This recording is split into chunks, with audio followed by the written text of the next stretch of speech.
Sports by the book. Sports by the book. Sports by the book. Sports by the book, South Point Studio. We don't make stuff up here. I would only play the Pirates team total going under. What the hell happened to Minnesota's pitching? This total has really crashed without plumbing the lineup. I think this number's too high, but they're laying me the 6. Oh, I know. Caitlin Clark drives handle on the WNBA. Never mind all these Mickey Mouse other stations. We are giving you hands-on information. This is speed. This is winning. This is losing. This is NASCAR in Las Vegas, the South Point 400, a NASCAR playoff race, October 10th through 12th. Get your tickets now. Are you ready to lock in your bets and cash in on the games this weekend? Join Jeff Parles and Alex White. One of my favorite plays here is getting 2 touchdowns with Florida State. Even though the total's been batted down a little bit, I still think it's okay to go under. Chris Andrews and Vinny Magliulo. I don't think this is a great Kansas City team. I think the Chargers win this game. All right. If you see a hook here, it's not going to last long. The wise guys are certainly not going to play the favorites. Every NFL matchup, every college game that matters, the spreads, the stats, and the smart money plays. Are we sure either of these quarterbacks are good? Hell no, we're not sure. Bet your winning edge with Football Frenzy, streaming live on YouTube every Friday at noon Pacific.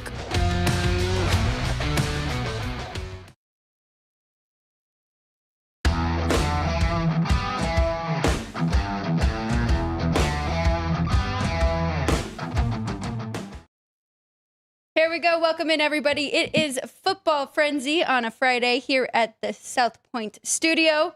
We are live every Friday from 12 to 2 talking all football. We'll do an hour of college football for the first hour and then an hour of NFL. I am joined by the bookmakers behind the book here at the South Point, Chris Andrews. To my right, Vinny Magliulo. To my left, I think I got it that time. Good, Alex. I'm Alex White. Happy to be here with you. Jeff Parles is out of town, not with us, but we got to go through week 5 of college football and week 4 of the NFL. So thank you for joining us. If you are watching live, please jump in the chat. Vinny said we might have some new friends joining, so we'll look out for you guys as well. You have to subscribe, and then in about 5 minutes, you can jump in the chat with us. So please do that. And please, after the show, follow us on all of our social medias as well. Chris, week 5, college football. We're here. We are here. And I heard somebody say the other day, oh, we're at the quarter pole. Man, that aggravates me. I know Vinny gets aggravated when they say week 0. I get aggravated when they say we're at the quarter pole. The quarter pole, for those of you that don't know, is a racing term when we're a quarter of a mile from home. We are not a quarter. We're at the 3/4 pole. Perfect. We're not at the quarter pole. There you go. Oh, man. Now, it's funny. Last year, because I always listen to it because it's something that aggravates me. Never heard it once last year. This year, I heard it last week. We're not at the quarter. That's so funny. And that is true. Vinny, we were teasing you about week 0, but that's right. There's always something, Terms, right? Yes. Certain things that just trigger us. Certain things. Yeah. Maybe the best college football weekend yet for the year. So we're going to get into it. We've got some really big matchups coming up tomorrow, but we do have 3 games tonight. Couple really good ones. Vinny, I'm going to start over with you. Virginia is catching 7 at home against a Florida State team that is much improved from last year. Total 60.5. Good point, Alex. But let's face the Cavaliers are improved too when you think about it, right? Let's face it. There's some surprise teams. I think we had anticipated that Florida State would be improved, but I don't think people thought that that Virginia would be as good as they are, and a tough out. So a tough spot here. Probably want to watch weather. I did watch the weather. There's a couple of tropical storms that may impact some games this weekend in that Mid-Atlantic corridor, depending on when they hit. But this is a game that opened with Florida State a 7.5-point favorites, and now the game down to 6.5 here at the South Point. They haven't played each other in 6 years either. So you have 2 teams, 2 ACC conference teams here that have not played in 6 years. I think that's also a byproduct of how the conferences have expanded too. So we've got some, when you look at the Power 4 conferences in particular, the way they've expanded, and there's been some changing of teams from one conference to the other too. So a lot of times we've not seen teams meet that would traditionally have met, let's say within the last couple of years at least. But It's been 6 years. So, when you look at the history, you have to kind of throw that out when they haven't met for 6 years because, again, with the transfer portal in particular, and, of course, players have moved on and graduated. But a game here that opened with the Seminoles as 7.5-point favorites down to 6.5, and the total being bet up right now to 60.5 by about 3 points, Chris. But again, we'll have to keep an eye on the weather. When I first made my numbers, I made Florida State a 10-point favorite, and I always have like a first draft, and then I go look again. Yep. When I looked again, boy, this Virginia team can score. Yes. I think the back door is going to be wide open on this one. So the 10, I'm not sure about 7.5, 7. I think 7's probably about the right number. But like I said, when I made my original number, power rating sometimes it just gives you a place to start. But I think Virginia gives you a great chance at the back door because that team can put some points on the board. Yeah. They definitely can. I've been on them the last couple weeks, been watching this team. So I am on the 7. And to your point, shop around because if you do like the dog, you can get some 7s. If you like the favorite, I mean, this is the best spot right here, 6.5. Well, we got bet, by the way. That's why we're at 6.5. So, Okay, Florida State money coming in. Some came in, but, it's it's funny the way these games have been moving. It seems like they move a lot early Monday, then throughout the day Tuesday, kind of Wednesday and Thursday, take off a little bit, and then come Friday, we get a lot of moves again, and we'll be moving all the way till Saturday. So, yeah, I have this noticed game's that tonight, too. of course. Yes, and I think it is a sneaky good game. So make sure and pay attention. You want to keep your eye on both of these teams, and for the Big 12, you want to keep an eye on these two as well. TCU going to Arizona State. ASU is a 3-point favorite at home now here at South Point. Total 54.5. Any opinion on this one? I made this number 3. I think again a good game. Two teams. I mean, the Big 12 is just wide open, and these are two of the teams that have a shot. So let's see. Each game in this league is just so important that there's no weeks off. They're all good teams. I don't think there's any great teams, but these teams they'll be in the hunt. Alex, you look at this game here at open 2.5. So they laid the 2.5 with Arizona State. I've been impressed with TCU and their intensity and their execution. Of course, Arizona State coming off that playoff season a year ago. Not as they're not as strong as they were a year ago. We were talking the last couple of years about Georgia and what happened to the quarterback play and their ability. Well, when they lost McConkey and Bowers, right? It definitely impacted the quarterback play because they were terrific receivers, and they're terrific receivers now in the NFL. With Sbtb being gone now in the NFL with the Giants, who he's playing very well for them. I think they've not been able to replace him, and he was an important part of this Arizona State offense. So TCU, I could see where the points will maybe taken here with the Horned Frogs. Wouldn't shock me. I agree, Vinny, because I made Arizona State slight bigger favorite. Thought about the 2.5 when I saw it, but I couldn't get there because I do want to see more of both of these teams. Both quarterbacks playing good in Josh Hoover for TCU and Sam Levitt, who does return for that Arizona State team, but should be a good one. I've had nothing in that one as well. Let's go to Willie Fritz's team here in Houston. Going to Oregon State. It's been a struggle for the Beavers since everybody left the Pac-12. They're catching 13.5 at home. Pretty big number. Total's 47.5, Vinny.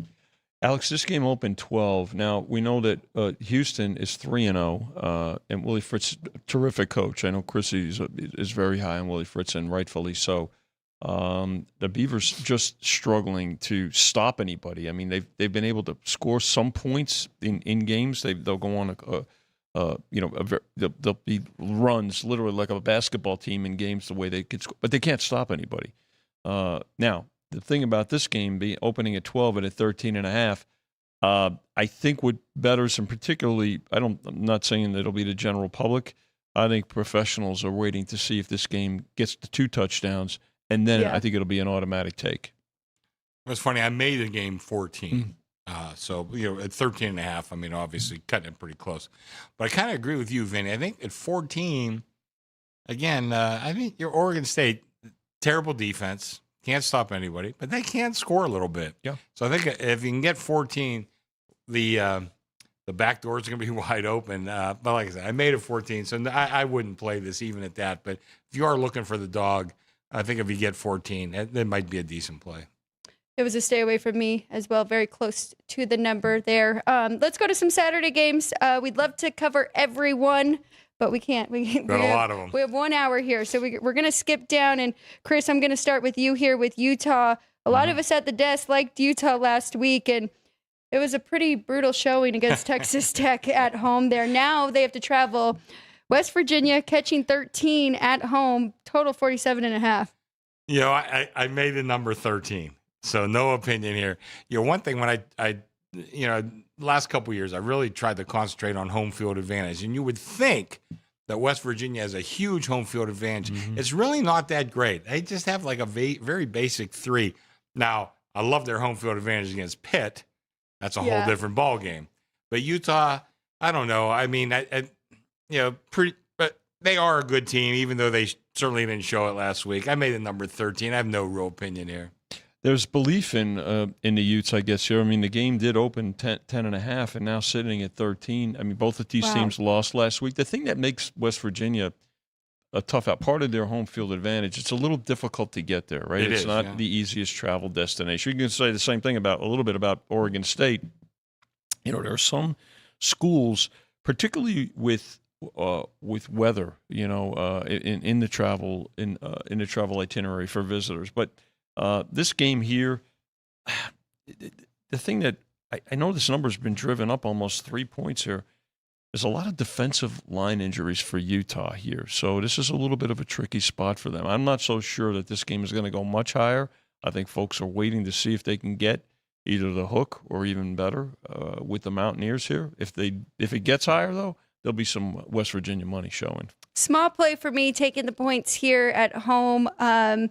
It'll be interesting to see if we get a really good bounce back from Utah or, if they kind of fall off. The wheels fall off now after that tough loss. But Dampier definitely still has some room for improvement, quarterback there. And not that I'm all that high on West Virginia, but, I mean, Rich Rod had his team ready for Pittsburgh. Yeah. We'll see if they can be ready here. 13 kind of a low total. 2-point move to the under. Number. Yeah, that's interesting. Good point, Chris. I was going to point that out. Yeah, I opened 49.5, and now we're at 47.5. We'll see. I'm expecting Utah. They will be more prepared, though, here. And it's a long season yet still. A big one here, Vinny. I think this is actually ironic. Between these two teams, they have 4 losses by a combined 11 points. Of course, Notre Dame, their 2 losses, 4 points, and Arkansas on the other side, they're coming off back-to-back losses as well. So who's hungrier in this one? Notre Dame 4.5-point favorite on the road, and the total 63.5. Yeah, Alex. A couple of things about this. They did take the points here with Arkansas. Yet another 1-possession loss. Yep. Think about what's happened. How this team's their losses in the last couple of seasons, and and most of those games they've led. The question is who can handle. Who's going to be able to fade 2 losses better than the other? And both of you mentioned it. It's probably Notre Dame, and I'll tell you why. And this is something that folks have to realize too, particularly fans. Now, obviously Notre Dame plays a very good schedule, all right, and Arkansas is in the SEC. What you want to remember is this: if your team, and again, it doesn't relate directly to this game. But if you're an SEC fan and you're rooting against every other SEC team, you don't necessarily want to do that. You want your team because to be successful. Unless they're you. So, for instance, let's look at a great rivalry. It's related to this point I'm making. Alabama and Auburn, right? If you're an Auburn fan, you want to root for Alabama every other game. Almost, especially out of conference, except for the Auburn game, right? Because it's going to make your conference rating stronger, which makes your team stronger. Notre Dame has a better chance. Now, they're not out of the playoff yet because they're Notre Dame and because of the schedule they play. Obviously, if Arkansas loses this game with 3 losses, right. they're pretty much done. Is Notre Dame done with 3 losses too? Yeah, but who can handle that better? It's Notre Dame. It's brand recognition, and that's something that they'll look at the rest of their schedule too. I made Notre Dame 6 in this game, so I kind of like Notre Dame.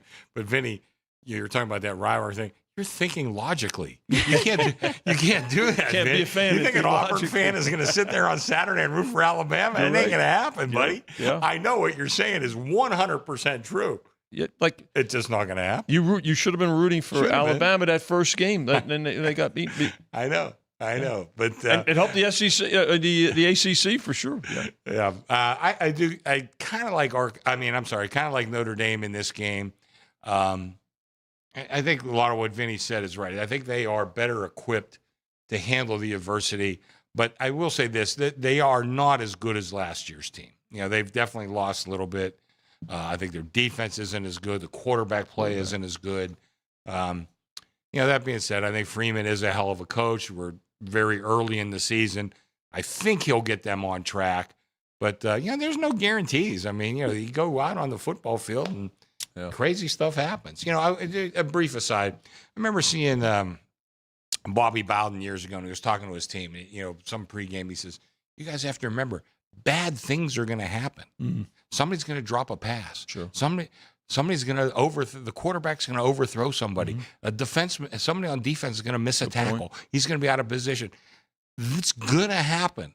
How you react to that is what's important. Exactly. And that's what we've got to see here.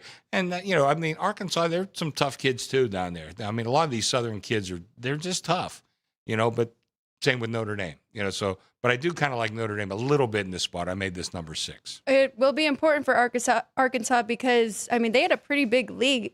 I had Memphis plus the points, and I didn't think they were going to cover. I didn't think so either. For them to come back and win outright. So they got to get focused and get ready. I have to imagine it was a look ahead to this game, and that's why we liked Memphis as well. But 63.5, that is such a high total for Notre Dame. That tells you a lot about the defensive struggles that we have seen. They did bet it under a little bit, Alex. So they bet it up. They bet it under. I bet it under now. So far. Yeah. So it's gotten to a spot where they can buy back and go under. All right, Chris, one for you here. BC, a little bit all over the place with Bill O'Brien, but now they're hosting Cal, who was shut out last week by SDSU. Wow. Lane 6 at home, total 52.5. Yeah, I kind of liked Cal last week. I didn't play them, but I kind of liked them. So I was watching, the game was late. I was kind of watching on the internet, and I kept thinking, what the hell is going on? I think things just kind of snowballed on Cal. I actually kind of like Cal this week. I think that number's gotten a little bit high. And, I love Bill O'Brien. I think he's a terrific coach. But I like Cal in this spot. I just don't think they're nearly as bad as they looked last week. And I know the quarterback, Sagapulatelli, is a guy that a lot of people were high on. Obviously didn't play well last week. They got shut out. But I think they come back this week, and I kind of like them a little bit with the points. I think the number got a little bit inflated because of how bad Cal was last week. Great. Sorry. No, go ahead, Vinny. Great ACC travel situation here, right? Yeah, that's another thing that aggravates me. We'll do that some other time. Cross country. These trips are pretty considerable for a lot of these schools. Now, Cal is a great example. And Boston College comes into this game right with two very tough, two close road games too. So trying to get back to 500. So, a little surprising with Cal's performance last week. Not so much that they lost, but the way they lost insignificantly. Their first loss of the season. I do think Chris is right, though. Kind of snowballed. Just a lot of mistakes building up. My number's right there. We've got the travel. Give that to BC, but then the bounce back. The embarrassment factor coming off of that loss. So I'm going to stay off of that one. Here's another one, Vinny, that I'm definitely staying off of. Don't know what to do with this. NC State, 10.5-point favorite at home against Virginia Tech, total 58. Yeah, not a lot of movement here. They took 10.5 earlier in the week here at South Point. Now back to 10.5. So you look at this. NC State lost at Duke last week. and you have Virginia Tech, right, where they finally won a game. All right, so I mean I think this is a game where the perception and the belief of the bettors is going to be that NC State rebounds and Virginia Tech goes back to being Virginia Tech, and I think that's why this game went right back up once it hit 10.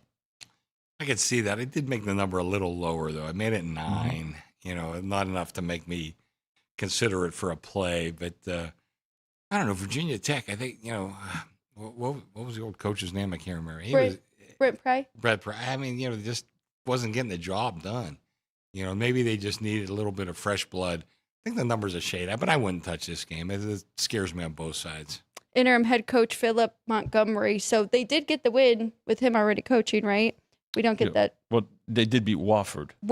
Yeah, let's go overboard there. So Yes, nothing yes. against Wofford, but it's not a football powerhouse. Pretty good women's soccer team, but Well, here's one I bet we'll all have an opinion on. Iowa. Catching 8 at home. You don't hear that often, but it's Indiana, and it's just a matter if you want to get in front of this Kirk Cignetti train here. 8-point favorite for the Hoosiers, total 47.5, Chris. See, this is another one where I always say that the power ratings just give you a place to start. My power ratings come to Indiana 9. There's no way I would play Indiana in this game. I mean, to me, it would just be Iowa or pass. And I think, we've seen Kirk Ferentz now for what? Got to be close to 30 years. I mean, he just plays a lot of games close to the vest. Now, I don't know. I think this Indiana team, I had people, before the year tell me, forget about last year. This year's team is better than last year's Indiana team. Wow. And I'd say so far, so good. yeah. But you're going into Iowa, a team that's been known to play some close games. They always play great defense. Ferentz has a great way of having that great offensive line play. They're going to try to control the game here. And just knowing Ferentz, these are 2 guys from Pittsburgh, by the way. I guarantee he does not like Cignetti, just that whole act. I guarantee. I haven't heard anything, but just knowing him and knowing, like I said, 2 guys from Pittsburgh probably have chips on their shoulders. And he's going to go in and try to slow this train down. And I think he can slow it down. I don't know if they can win this game, but I think he slows it down. And I would take dog or pass in this one. I don't think there's too many people not named Cignetti that like him, that do like Cignetti, but he's a competitor. I mean, look what he's done with this team in a very short period of time. You have to respect that. I think you're right, Chris, too. I think this was a year that he was pointing to, but of course, last year a playoff team and a very successful year. Another one here, but I think the way they beat Illinois, that game was done in the first quarter last week. Yeah. It was a thrashing. Iowa here, extra day to prepare because they played last Friday, if you recall. Yep. So a little bit of a help there being at home. Again, not a lot of recent history. I think the last time these 2 teams played was 4 years ago. But the fact that they did lay the 7 and a 7.5 now at 8, I think that we'll see Iowa money at 8. I will tell you, though, I had sharp money that got us up here. Yeah. Sharp money pushed us up. Wow. I think we had 7.5. Is that what we opened? 7. They laid 7 and 7.5. Whatever it was. Yeah. Sharp guys pushed us up here. So, I mean, it's not a fluke. It's not just the public jumping on, what's suddenly become a very public team. Right. Now, there's some sharp money, too. And like I said, I had wise guys tell me before the season, Indiana's better than they were last year, which was a very good team. So I like Iowa and Illinois, kind of from that smashing with Indiana, kind of going against them, and then Illinois not as bad as what we saw. That made me feel better, though, because Indiana did make it into your top 10, correct, this week? Yeah. So if you had them 9, it's not too much above that. And like you said, I mean, it's 75-80% numbers, and then you got to have the intangibles. This for those that are waiting for my plays, this is not on my list. I'm not touching this game, but like I said, it's going to be one of those games. Like I said, there's suddenly a very public team, Indiana, and you can see why. Cignetti wins number 1, and he covers a lot of numbers too. So I mean, it's not just some irrational, who knows what. Now, there's a lot of credence behind these guys who are betting them. And But I kind of like Iowa in this game. I think Iowa, stays with them. I'm not on my list, but I wouldn't be surprised to see Iowa slow the game down. Total's relatively low. What are we looking at? 47.5? Yeah. 47.5, 48, right around in that total. So Set it under a little bit, too. Yeah. So about a point. Maybe not for a contest play, but if you're looking to play this, maybe looking at the first half with Iowa to keep it tight and close just for the first half, and then Indiana could open it up there. Here's one that I really like. Definitely made my card here. Louisville on the road against Pittsburgh. Lane 4 on the road here at the South Point. It's down to 3.5 everywhere else. I got 4.5 with Pittsburgh. I think these numbers are just a little off. Louisville's looked really good. They're 3-0. They've played 3 home games. Pittsburgh has an overtime loss to West Virginia. I think this should be more like a pick here between these two. So I'm definitely taking the points with Pittsburgh. Vinny, any opinion for you in this one, or any movements that you've seen? You got the best number, Alex. If you took 4.5 with Pitt, now last year Louisville 37-9 at Louisville. Pitt's had the extra week too. Don't forget that's right. They've had an extra week to get ready in Louisville's first road game. So this is a big test for them. I could see where there'll be some interest with Pitt. I don't know if we're going to see 4.5 again. And traditionally, Louisville's not had a lot of success in Pittsburgh. So I think there'll be, as we get closer to kickoff, I think there'll be some support for Louisville, but I think there's going to be more support for Pitt over these next 24 hours. My number came to 4, so I have no real opinion, but I would say we have some wise guy play on both sides. We are at 3.5 because the last wise guy played me the dog, but I think there's some wise guys on the favorite too. So I think 3.5, 4 is going to be right around there. But you got 4.5. You got a good number. We'll see what happens. But I made a number 4. Okay. Duke finally gets a big win last week over NC State after some of us backers have been backing them for a while. Syracuse, huge win over Clemson, but also lose their quarterback in that game. Duke is a 4-point favorite on the road, Chris. Total 59.5. There's another one. I made the game 4, so no real opinion for me. I saw it a little higher earlier in the week, but I think Syracuse, I think is it might be a program to watch. I think their coach is suddenly like a very hot commodity. But Duke, I don't want to say too bad about Duke, because when Mike Elko left, I really thought the bottom would drop out. It has not. Yeah, they've done a good job. Now I don't know. I know for years they wanted to be the Stanford of the East Coast. Stanford's had some great teams. They've had some bad ones too. But I think Duke, they have a chance to become that, because right now that program is in pretty decent shape, and we'll see if they can maintain it. But this week I just made the number 4. Tough game. 5, laid the 5, laid 5.5, got as high as 6, now coming back down the ladder, right? And I think that's got a lot to do with the quarterback situation. That they know. Yeah. Everybody knows about the quarterback situation for Syracuse. But look, they love to play for this coach. Yes, and you they can do. tell teams, there's a lot to read into, body language and vibe. Pay attention to that when you're watching games. And we'll get to it, particularly in the second hour, when we talk about the Arizona Cardinals, for instance, and about a vibe that I really think a lot of people are starting to pick up on. But they love to play for this coach here, and Syracuse, I think a bit of a surprise for folks out there. 3-1, of course, last week against Clemson caught everybody's attention. Yes, they did. And remember last year, Fran Brown led that team to upset Miami, which sent Clemson into the ACC championship. So a little ironic there, but I'm with you guys. I think that team really likes to play for him. Nothing for me in that one. I think the number's just right. How about this one? A pretty big spread here. Georgia Tech, we know how good they have played. Haynes King is having an outstanding year. 14-point favorite on the road against Wake Forest. Vinny, total 52.5. Wake Forest off the bye. Again, I think this, I don't like to make too much of it, but when you look at situations now, Georgia Tech, a 2-touchdown favorite here on the road. I don't think they're a surprise team, because I think we realized that Georgia Tech was a program on the rise last year, right, from the beginning of the season overseas. Are we really surprised that they're 4-0? Not really.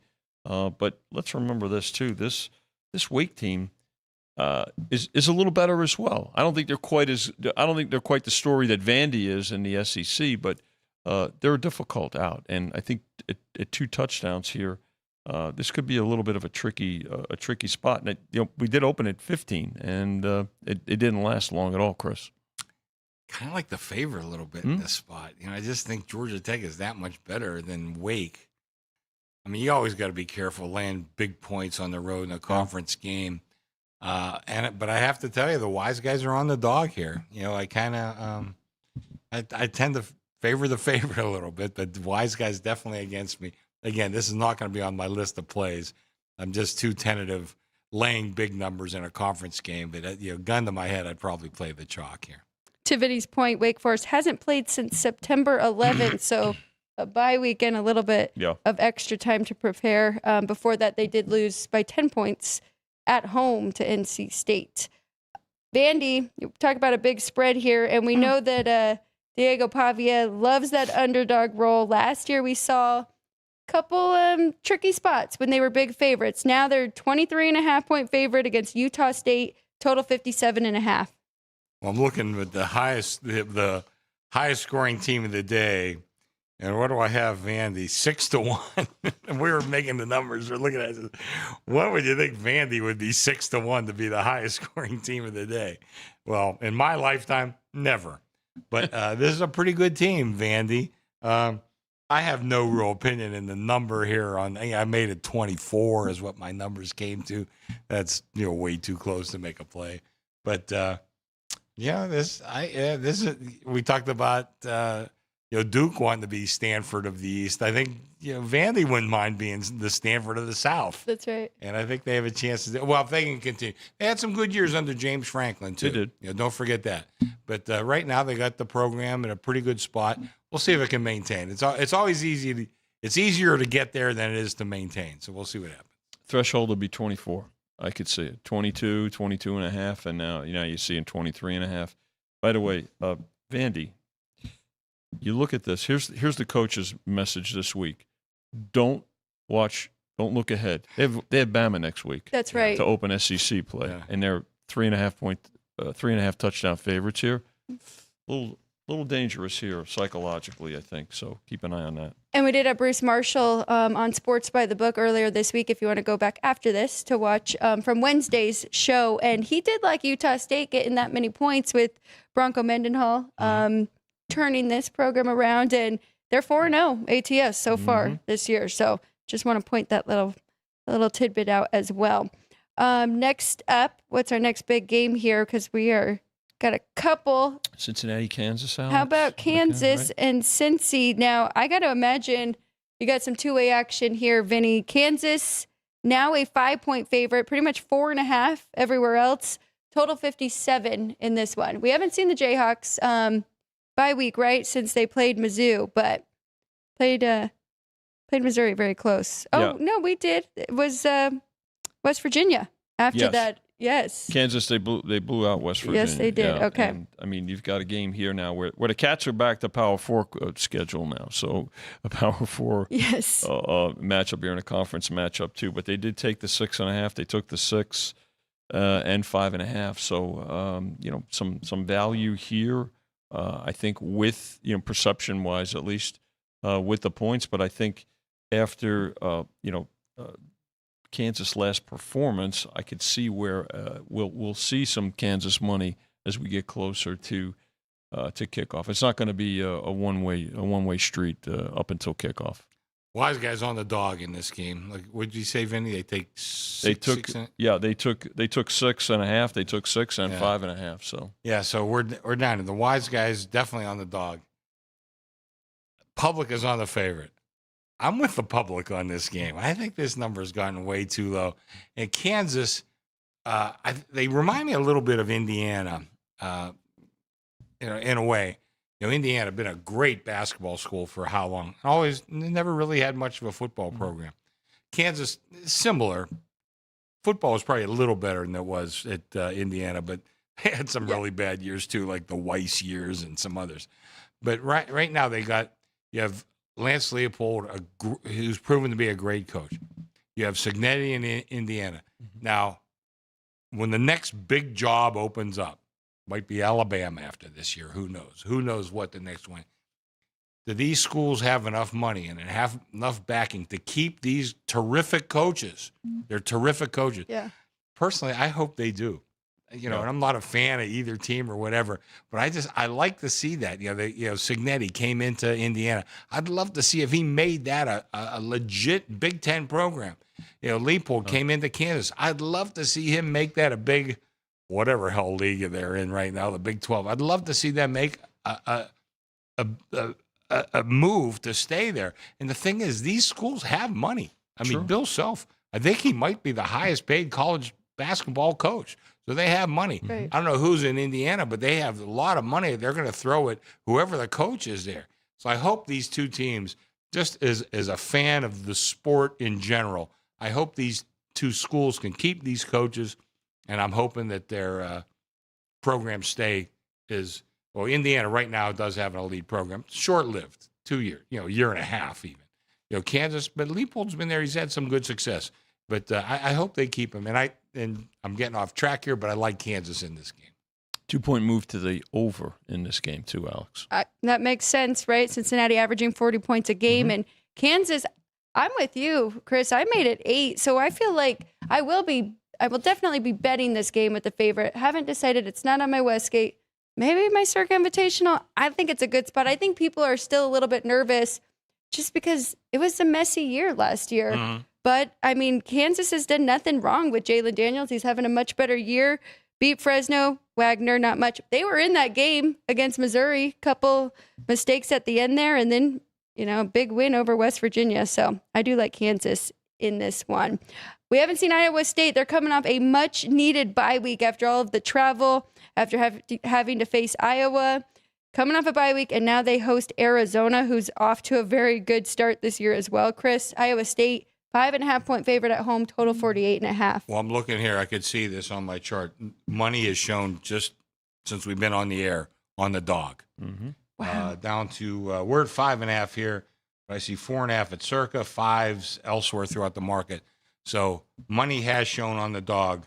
I'm not sure why. I mean, Arizona's played well, but, Iowa State's, maybe I'm still thinking a little bit more last year. I don't know. But I think this number's gotten a little bit too low. Again, going against the wise guys, this is not on my list, guys that are waiting for it. It's not on my list. But I kind of like the public here, and would go against the wise guys. I like the chalk a little bit. Iowa State, pretty streaky within games too, right? So they wind up, having to really fight to stay ahead. Even they've had some tricky spots during the course of the season, but they have found a way. And don't forget they did play very early on, and that's why they're 4-0 here too. So they make key plays when they have to make key plays, and that's what's gotten them to this point. Now, Wildcats are good too. They're solid. I mean, they've not lost yet either. This is a tough spot here too. I think Iowa State may have been, even though it was a couple of weeks ago, looking a little bit ahead. But with the added rest too, should benefit them here. And I think we'll see some. We should see some Iowa State money at some point. I like Iowa State as well. These are the two favorites back to back right here that I do like with the public as well. And I do think it was a rest thing. They went to Ireland, played a really good South Dakota team, beat them 55-7. Iowa game, and then coming off of that one, it was pretty ugly against Arkansas State, and that's the last thing in people's minds. But I mean, Arizona just beat a pretty rough Kansas State team who's kind of going through what Kansas went through last year. So I'll have to have Noah Fafita and company prove it to me and beat this Iowa State team or cover. But I think Iowa State can cover in this one. Let's go to a big one here. Tennessee on the road against Mississippi State. Has not really moved as far as I know, Vinny. 7.5 for Tennessee. 62.5 is the total. This game, Chris opened the game at 8 last Monday morning, and this is another team that's a surprise. This Mississippi State team, right? Falling under the radar. Now, it doesn't mean that they shouldn't, they should be favored in this game. But I think this is a tricky spot. This team is upgraded. Their person, they took full advantage of the transfer portal, and they haven't gotten the attention that a lot of other SEC schools, including Tennessee, have gotten in recent years. But I'll tell you, I'm not surprised that the points were taken here. The 8 was taken. I think there's going to be more support for Mississippi State as we get closer to kickoff tomorrow, 1:15 Pacific. And the total kind of hanging around here. It's not really moved that much from the 62.5. Maybe a little bit of an uptick to 63, but not real surprised that the Bulldogs are getting the attention here. I'm not surprised either. I think Mississippi State, flying a little bit under the radar as far as a team that's improved themselves from last year. I really have no opinion in this game because we know Tennessee can run up some scores when the opportunity arises. I don't know if it's going to rise here or not, but the total, what are we looking at? Like 63-ish? 62.5, 63, Chris. Right there. Yeah. Yeah, big numbers here.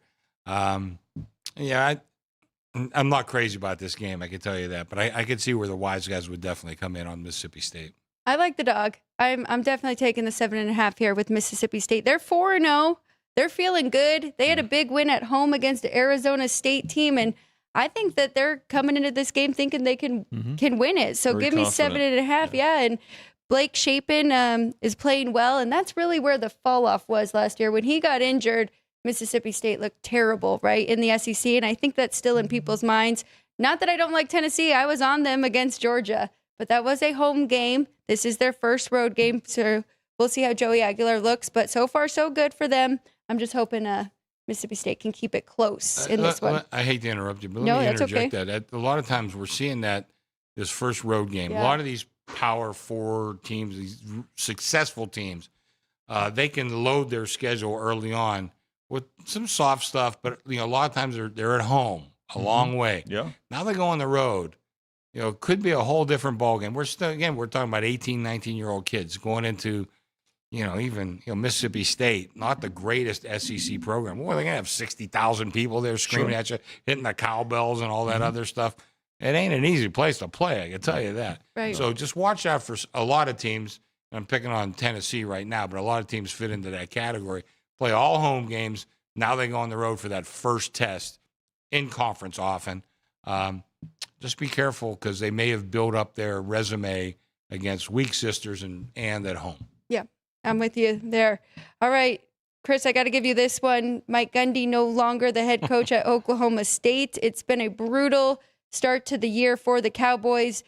Baylor, 20.5-point favorite on the road, and the total's 58. Are we going to get that fired coach bump here with the Cowboys, or are they just a mess? I mean, they definitely have their quarterback issues as well.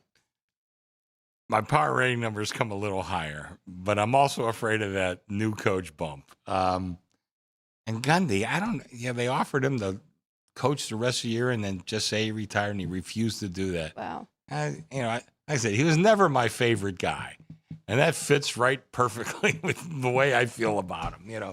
Go out with some dignity, but I don't know. I mean, he's been at that program for 30 years, something like that. I think he could have handled that a lot better. But, I don't know the players. I don't know how they feel. I know myself, I would think this guy was a pain in the ass, and I would love to, come out strong and for the new coach and play a little bit better. Like I said, the power rating comes a little bit higher, but I don't think I would touch the favorite in this game. I think it's kind of a wait and see approach. I mean, we did open at 21 at South Point, and they took it, but because of the changeover. I mean, we watched all the games. We watched them in the last couple of weeks in particular, and it just out of sync completely. Yeah. And but Baylor's lost a couple of games too that you look at and go, they won a game. You thought maybe they were not going to be able to win, a few weeks ago, but against then the Mustangs, against SMU, yeah. and they were down 14 in that game, and then they become a favorite. To Chris's theory about being a home dog and then a road favorite, and this back and forth. So this might be a game that you study. You don't have to bet or wait, maybe see how the first half goes and look in game, but you have so many other choices. I think that's the approach by a lot of bettors. I don't see a lot of even though this is a Big 12 game, I'm not so sure there's going to be a lot of betting interest on this game this week. I'm with you, Vinny. I have no betting interest in this game. Couple points. I do listen to a couple college football podcasts. It sounds like the players did like him and like playing for him, so I don't know if we're going to get that. And then to your point with Baylor, it's been a tough schedule. Yeah. Auburn, SMU, an easy one against Samford, and then Arizona State where they come up just short. So is that they've been tested and they can blow them out, or are they coming in here a little tired and maybe thinking this is an easy one and Oklahoma State can cover? So pass for me on that one. Here's another pretty tough one with two SEC opponents that I don't feel like I have a good feel for. South Carolina laying 5.5 at home. Lenore Sellers did play. I think he's okay, even though there was reports that he was a little banged up. Total 47, and then Kentucky on the other side, same thing. Quarterback change already this year. So who do I have taking this one first? Well, Vinny, you're the Kentucky guy. Well, I know you married into that. And the family is they've been drinking extra bourbon this year because of Kentucky's play and because of the inconsistent play at quarterback. But now they've made the change, and when you look at this game where they did, South Carolina at Kentucky last year, they blew them out 31-6 last year. Now they're coming home. Yeah, this Kentucky needs to be grinding. Their defense has shown some pretty positive signs, but their offense is just, they can't generate any offense.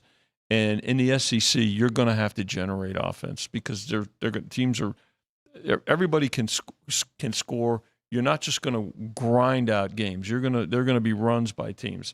So, look here, that's going to be the key for Kentucky here.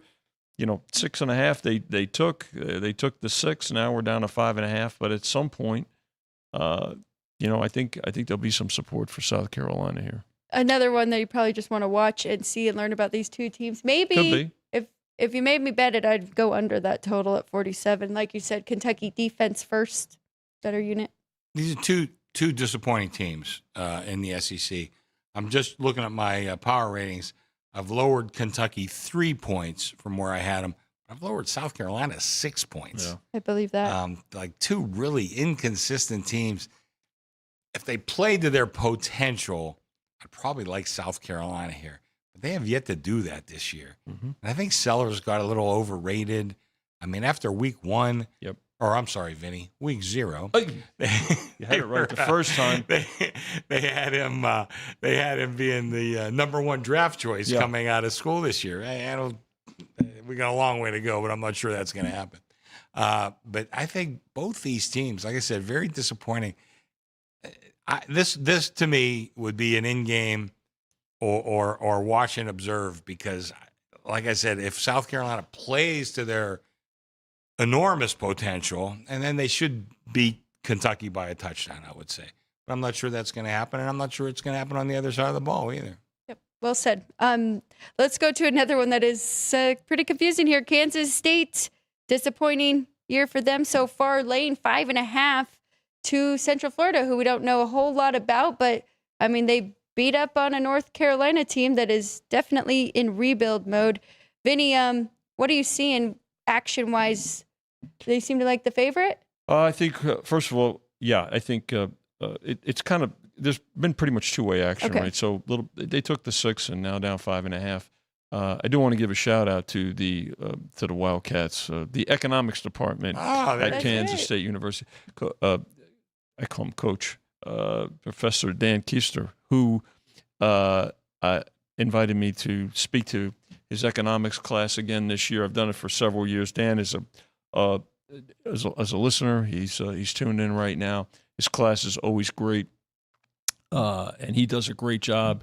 And he talks about a lot of aspects of economics, not just what you would think about at the Federal Reserve. There's Dan talking. He's got an odds maker and a bookmaker to come on and talk about. Of course, he does like to make a play himself, Chris, and we know I've heard that. We Yeah. get to see him, particularly during March Madness. He's a big fan of the 1st to 15, and I tell you what, he's a pretty good poker player as well. So appreciate the opportunity, and the students were great in class this week, as they always are. But this is a game where I think we'll see, look, Kansas State, I mean, they're trying to get on track, and you got Central Florida now 3-0, but this is their first road trip.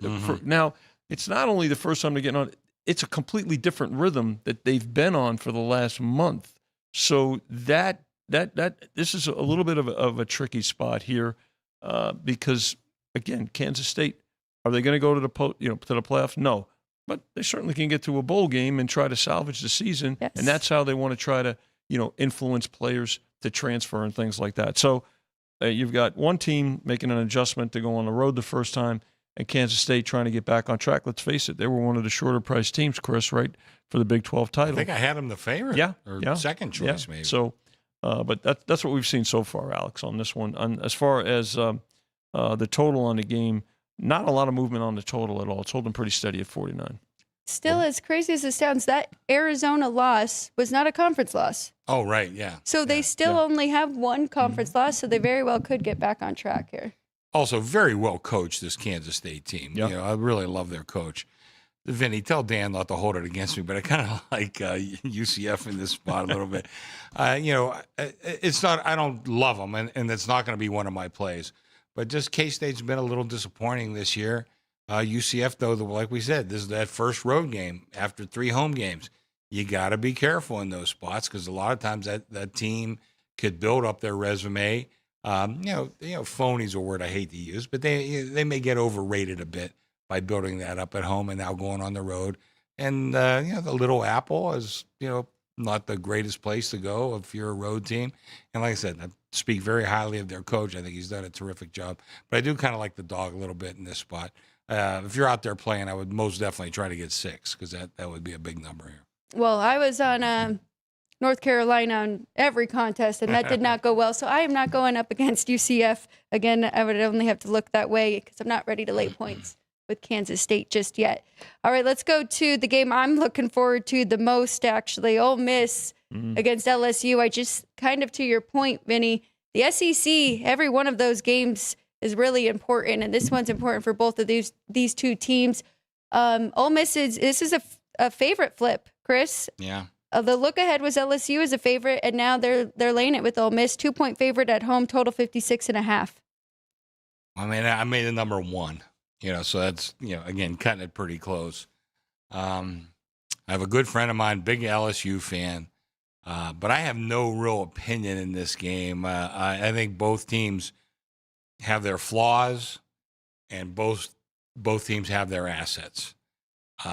Both coaches, I would say the exact same thing. They have their flaws, they have their assets. But I think this will be a great game, and I'm really looking for where is this one time-wise? 12:30. 12:30. Yeah, going to be the ABC game, middle of the day. We have a great schedule tomorrow. Yes. A great schedule. And this is right in the middle of that schedule. Should be a terrific, terrific contest. Determined by field goal last year, right? 29-26 at LSU.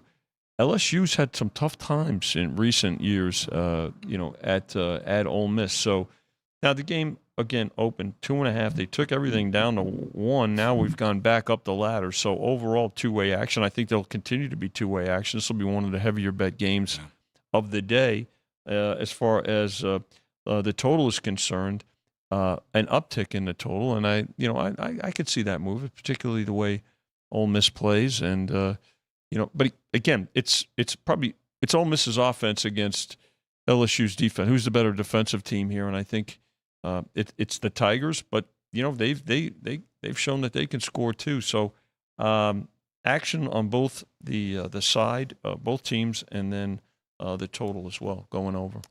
I actually like the Rebels in this one. I made it 4, so not a huge difference, but I guess enough. And maybe I shouldn't give the Rebels full home field, but I think this place will be will be rocking. So I do like the home team here in this one. I like LSU. They're in my top 10 and Ole Miss is not, but just giving them that home field. I like the way that Ole Miss, they have more explosive plays, right? 7.4 yards per play compared to 5.3 for the Tigers. Surprisingly, LSU has had a better defense than offense. And I don't know if Garrett Nussmeier is 100%. Something feels a little off. But ever since Trinidad Campbell has been in for Ole Miss, I really like this team. So we'll see if their defense can hold up enough, though. But I will be on the home team in this one. All right, Vinny, we're going to start with you. Well, then we'll throw it over to Chris because I know he likes this Trojans team, but it's a tough travel spot. We even heard it from Lincoln Riley, but 6.5-point favorite. Illinois, embarrassment factor from last week against Indiana, catching 6.5 at home, total 61. Yeah, Lincoln Riley made made his feelings well known. They played at 8:00 last week, 8:15 here on the West Coast, and now they've got to go back. They've got a 9:00 local time here. I mean, it'll be noon or 11 at Illinois. But look, that's the schedule. You've got to try to adjust to it. And SC. And I'm not surprised at this. I'm actually surprised it hasn't come down a little bit more. They did take the 7 with Illinois because, look, they have to respond, right? I mean, after last week. And it's better. I think it's easier to respond at home after getting embarrassed, yes. Than if they had to go on the road. And certainly the time factor works better for them here. I think that we're going to wind up needing SC in this game, even though SC is pretty popular here in Las Vegas. And they're betting this game over, so it's up a couple of points to 61. Even without the time weirdness, I only made SC a 5-point favorite. One thing, Michael Jack, Vinny and I go way back with Jack, but he's always, their teams are never as bad as they looked last week. They're never as good as they looked last week either. We talked about the California game where things just kind of snowballed. They really snowballed. It was an avalanche with Illinois. But I don't think they're that bad. And Bielema, I think, is a good coach. And like Vinny said, it's easier to respond coming home. Now you throw in that 9:00 start. I mean, these are kids who are, listen, I mean, I'm 69 years old. It's tough for me to get up and get going by 9:00 in the morning. Some of these kids, like I said, they're kids. I'm sure the coaches tell them, listen, lights out at 6 o'clock. Well, you guys got to get your sleep. You got to blah, blah, blah. It's one thing to say it. It's one thing to actually do it, And I've been high on this USC team since the preseason. They're in my top 10. I was one of the first guys to have them up there. This is a horrible, horrible spot for them. And besides the spot, I thought the number was too high if they were playing at noon. I only made the number 5. And like I said, I downgraded Illinois a little bit last week, but not that much. Just things got out of control. And I like the dog here. They didn't quite make my board. I almost did, but I had a couple other games I liked a little bit better. But I think this is a really good spot for Illinois. Definitely, like I said, they're not on my list, but there's only 7 games. If it was 8, it would probably be on my list. I do like the dog. It is on my list this week.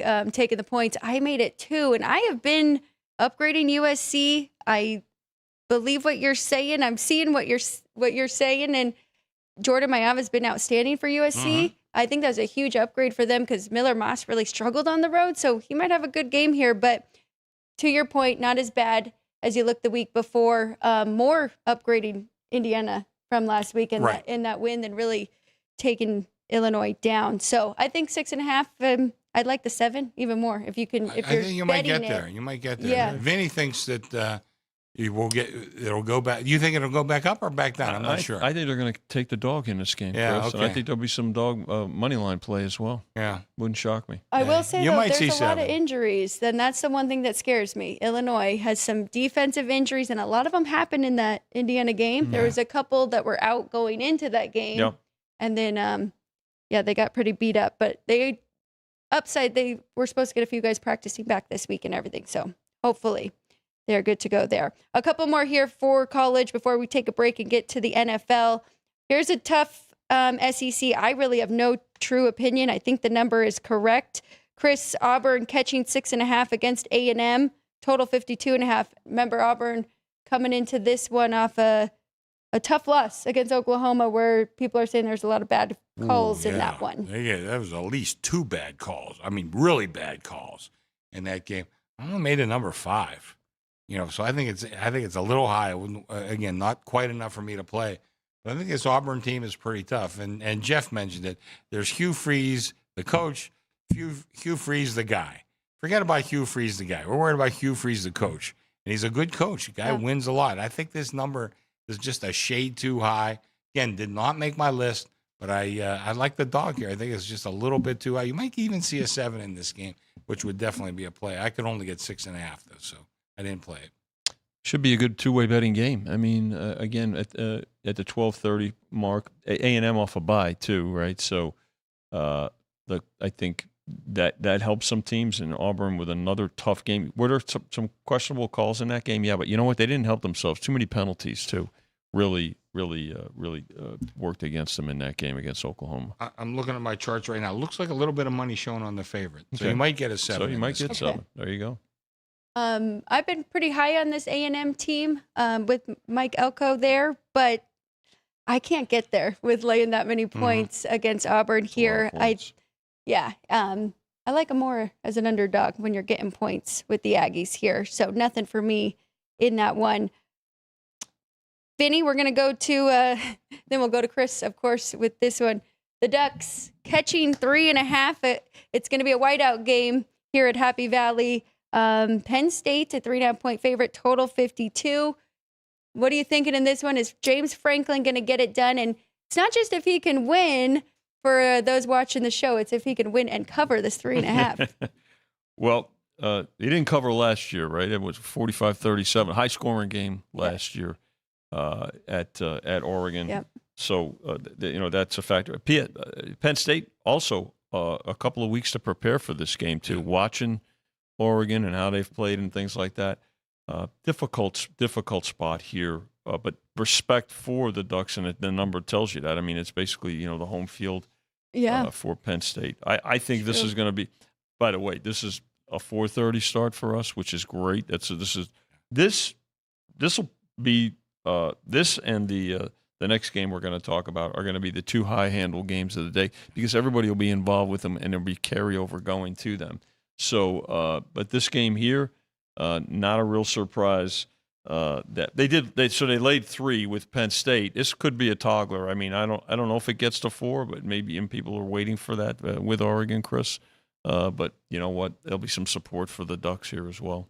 It's a whiteout game. They've had a great record, ATS, with the whiteouts winning outright because it's a pretty narrow point spread here. Whiteout game, extra week off. A lot of great vibes from Penn State. I'm going to be wearing my Penn State shirt tomorrow. I like Oregon in this game. And believe me when I tell you, once they kick off, I'm rooting for Penn State. Trust me on that. But until then, I have to be as objective as possible to do my job. And my numbers come out to Oregon is the play here. And everybody, Penn State's been playing possum. Bullshit. They're not playing possum. They haven't played that well. And Oregon, like I said, they played Oregon State last week, so tough game. Not in the results, but mentally a tough game.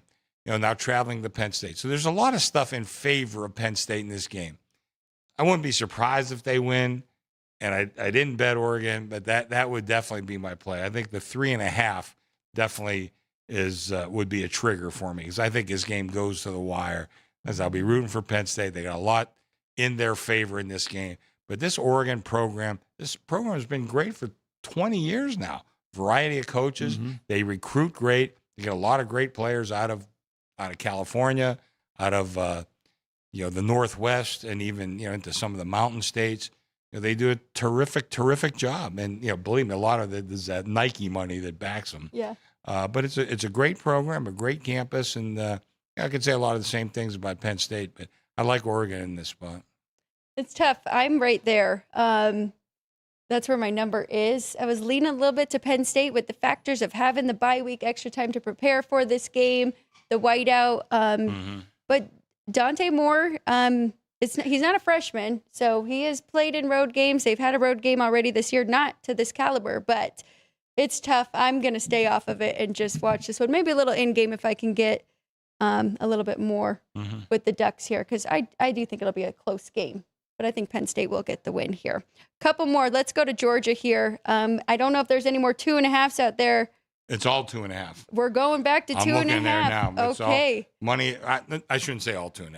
There's some 3 with some juice on the dog and some other stuff. There's still some 3 around, but I see a lot of 2.5 in this game. So kind of your choice on numbers. Here we go. The number 5 Georgia hosting Alabama. It's going to be a great game. 53.5 is the total. So the biggest question mark, I guess, is Georgia's defense this year. We saw them get in a shootout against Tennessee, and then Alabama, the young quarterback, struggled in the first game.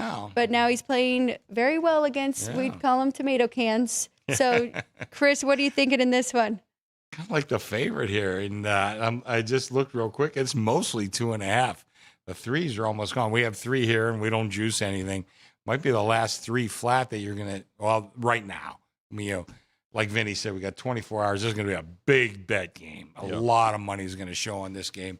I'm not sure exactly which way it's going to go, but I know Georgia's had a very bad record against Alabama. Nick Saban ain't coaching this game, though. That's a big difference here.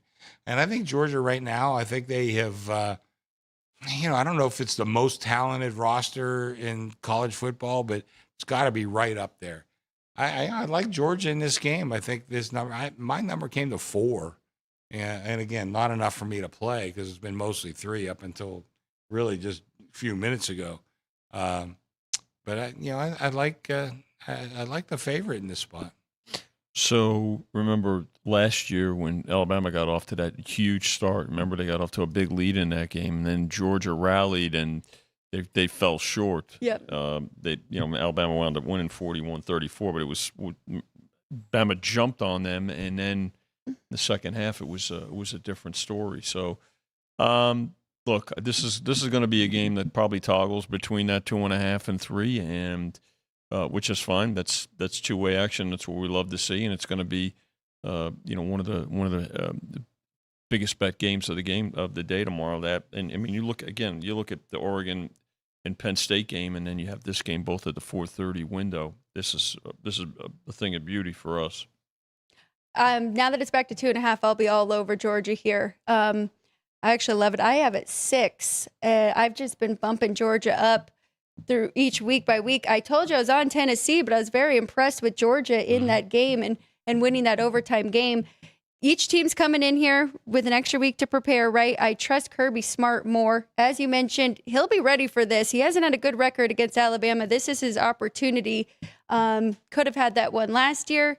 They don't have Jalen Milroe, and if this does come down to a close game like that, I'm going to trust Georgia and Gunnar Stockton more than I trust Ty Simpson. So, yeah, I like the Bulldogs. And another game that really sticks out to me last year, I loved Texas at home against Georgia. I thought that was a great spot for them. Their power rating was so high, and Kirby Smart went in there with his team and was so prepared, and it wasn't even close against the Longhorns. I think I was the exact same spot as you. I love Texas in that game, and man, was I wrong. Yep, and I had to really readjust and think twice about Texas and then being prepared. But also, Bama concerns me a little bit on the road, and that's where they've kind of slipped up ever since Kalen DeBoer's been there. So we'll see if they're prepared for this one. But just 2 more on our list here. Let's go to Washington.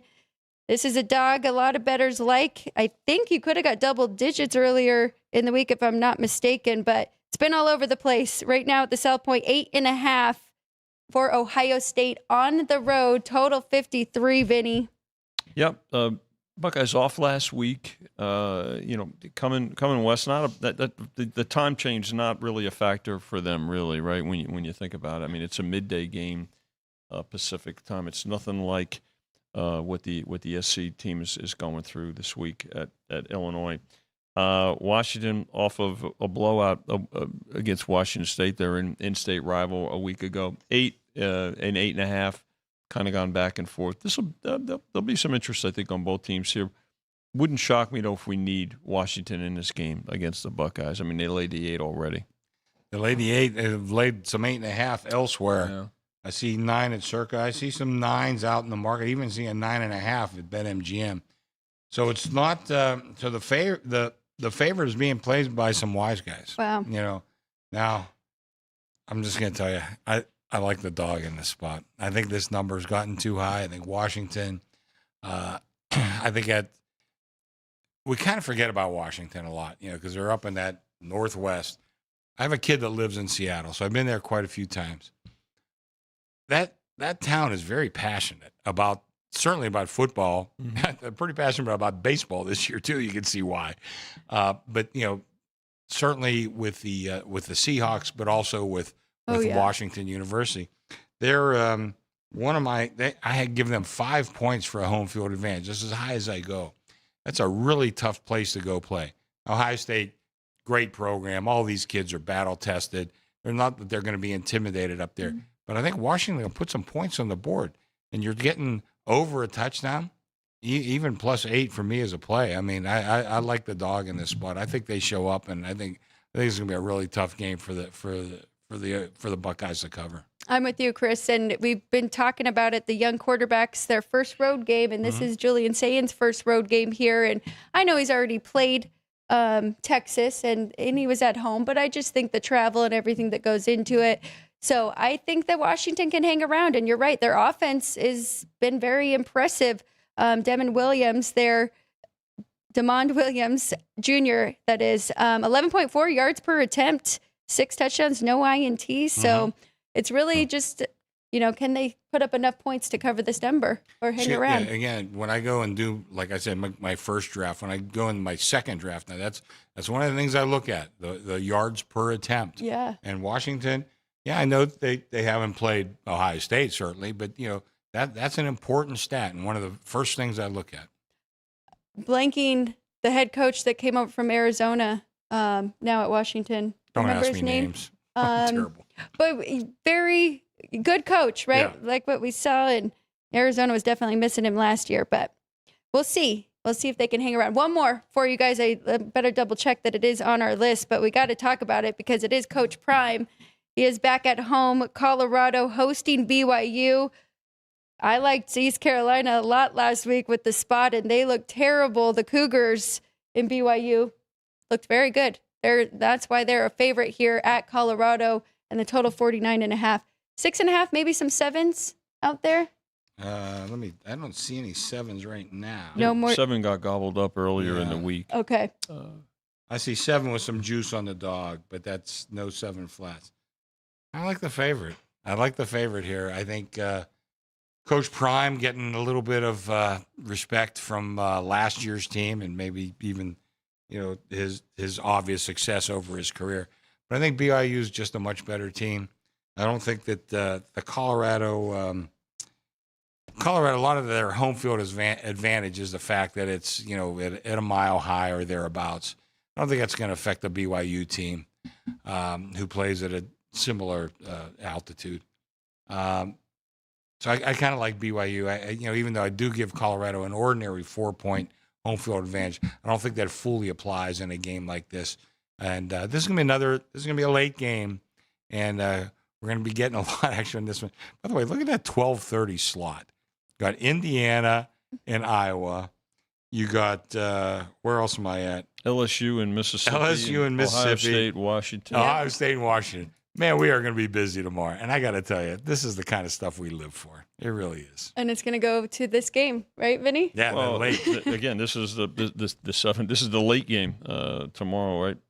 Another quarterback jockeying, right, with Colorado here too, right? Looks like Salter's going back in. I mean, and he did in the last game, and that was Wyoming, right? Yeah. And they looked better. I'm wondering if that kind of, put a fire under him after being sad, and then he looked better. He looked like who I expected from what we saw from Liberty. None of these guys are Shador. No. Yeah. No, having to come in and follow that shadow is it's almost impossible. But speaking of quarterback play, the freshman here at BYU has done an outstanding job. They're one of the surprises of the early season, 3-0. So, and here they are. Because going into the season, Colorado would have been favored in this game. I'm looking at BYU. I've raised them 6.5 points since the beginning of the year. Hey, they weren't bad last year with Retzlaff et al., right? But now it looks like they've got a little bit of an upgrade at the quarterback position, and I think they have the NIL money there to keep this team going. But that's it for us. Did we go through every game that you guys like, or any big movements we need to talk about? It is going to be a good Week 5 college football slate. I'm excited for tomorrow. We're going to take a quick 2-minute break. When we get back, we got to talk about NFL Week 4 coming up this Sunday morning, early morning. We'll be right back.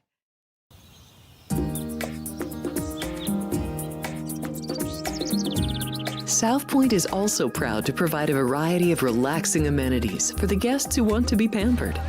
Soak up the sun and let your stress melt away in our lagoon-style paradise swimming pool. A relaxing getaway where you can bask in the desert sun and enjoy seasonal food and bar service poolside. And if you really want to escape, come to Spa Costa del Sur. From couple suites to a co-ed wet area, our spa caters to business and leisure travelers who want to unwind and elevate their senses. A visit to one of our spa's steam, sauna, or whirlpool treatment rooms will leave any guest feeling like they can take on the world.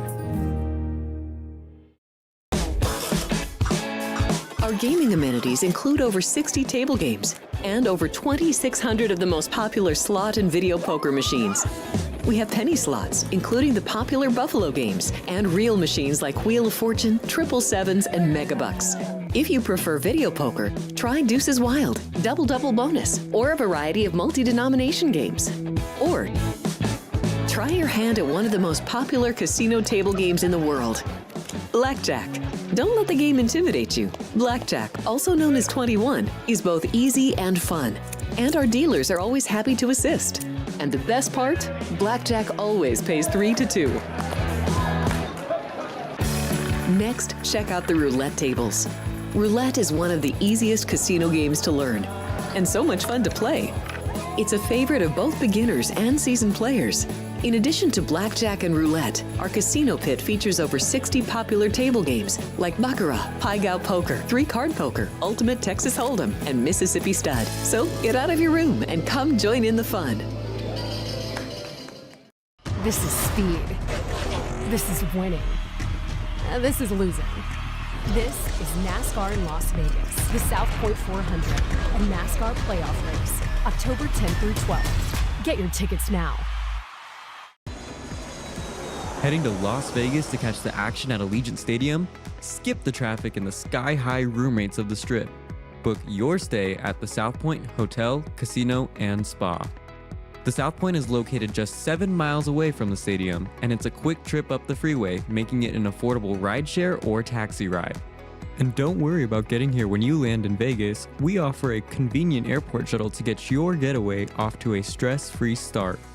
Shuttles are also available on Raider game days for a small fee. So whether you're rooting for your team or seeing your favorite band in concert at Allegiant Stadium, South Point Hotel, Casino, and Spa is your ticket to all the excitement.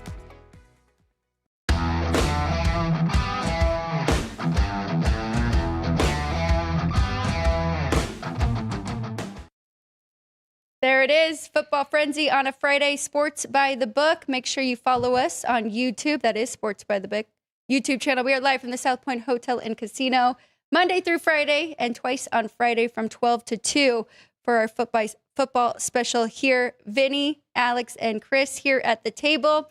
We're going through Week 4 of the NFL. It's a tough card here, Chris. I'm excited to hear what you got and what you like this week because it was tough to find a few.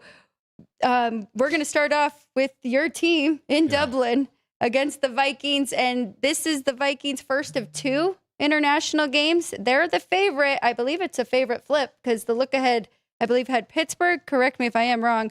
The Vikings, 2.5-point favorite, total 41. You like anything in this one? Well, first of all, my numbers came to 2. Okay, so a little bit higher. I think you may be able to find a 3. Now, everybody knows I'm from Pittsburgh. Dublin is flooded with Pittsburgh people. So I know this is a neutral field. There's you're going to see a lot of black and gold. And I know Minnesota has their fans too. It's nowhere near what Steeler fans are. Believe when I tell you. So I don't know if that's going to affect the play or not. like I said, I made the number 2. I think you have a chance of getting a 3 in this game because the public, and there's some sharp action as well on the favorite. The thing about Pittsburgh, I think they're 31st in the league in running the football. And then if you look at the disparity between running the football and stopping the run, I think that's the worst in the NFL. Yeah, so they have their problems. Now, if you remember, even before the season, I said, obviously Rodgers is important, defense important, everything. This team is their success or failure is going to depend on that offensive line. They have a ton of draft capital on that offensive line. If you look at every one of those guys individually, you'd say, this guy's good, this guy's good, this guy's good. They're not playing that good. They didn't do it last year. And I thought this was a big, big season for all that talent to kind of, come to fruition and, perform well. They have not performed well. So I like I said, 3 to me would be a take. Otherwise, I wouldn't touch it. But that offensive line better get their act together. Both, running the football, of course, that's going to be important. But you better protect this 42-year-old quarterback because I'll tell you what, I think he looks pretty good. He's played well. He doesn't have a great batch of receivers to throw to, and he's not being protected. Otherwise, I think he's played okay. But if he ain't going to protect this guy, he ain't going to last the season. I can tell you that. And they better start quick. I don't know if they can start tomorrow, but they better start quick.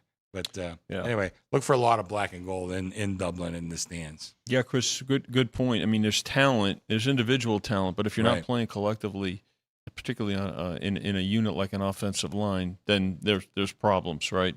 Both of these teams had to travel. I think the Steelers got there this morning. I think the Vikings got there a little bit earlier, which if you looked at Rodgers, which a veteran, he would have preferred to get there earlier in the week, especially with the fact that they're there for one game. Now, remember, next week we'll talk about the Vikings are staying for 2 weeks. They're playing in London next week. Yeah. So the travel is a fact here, is a factor.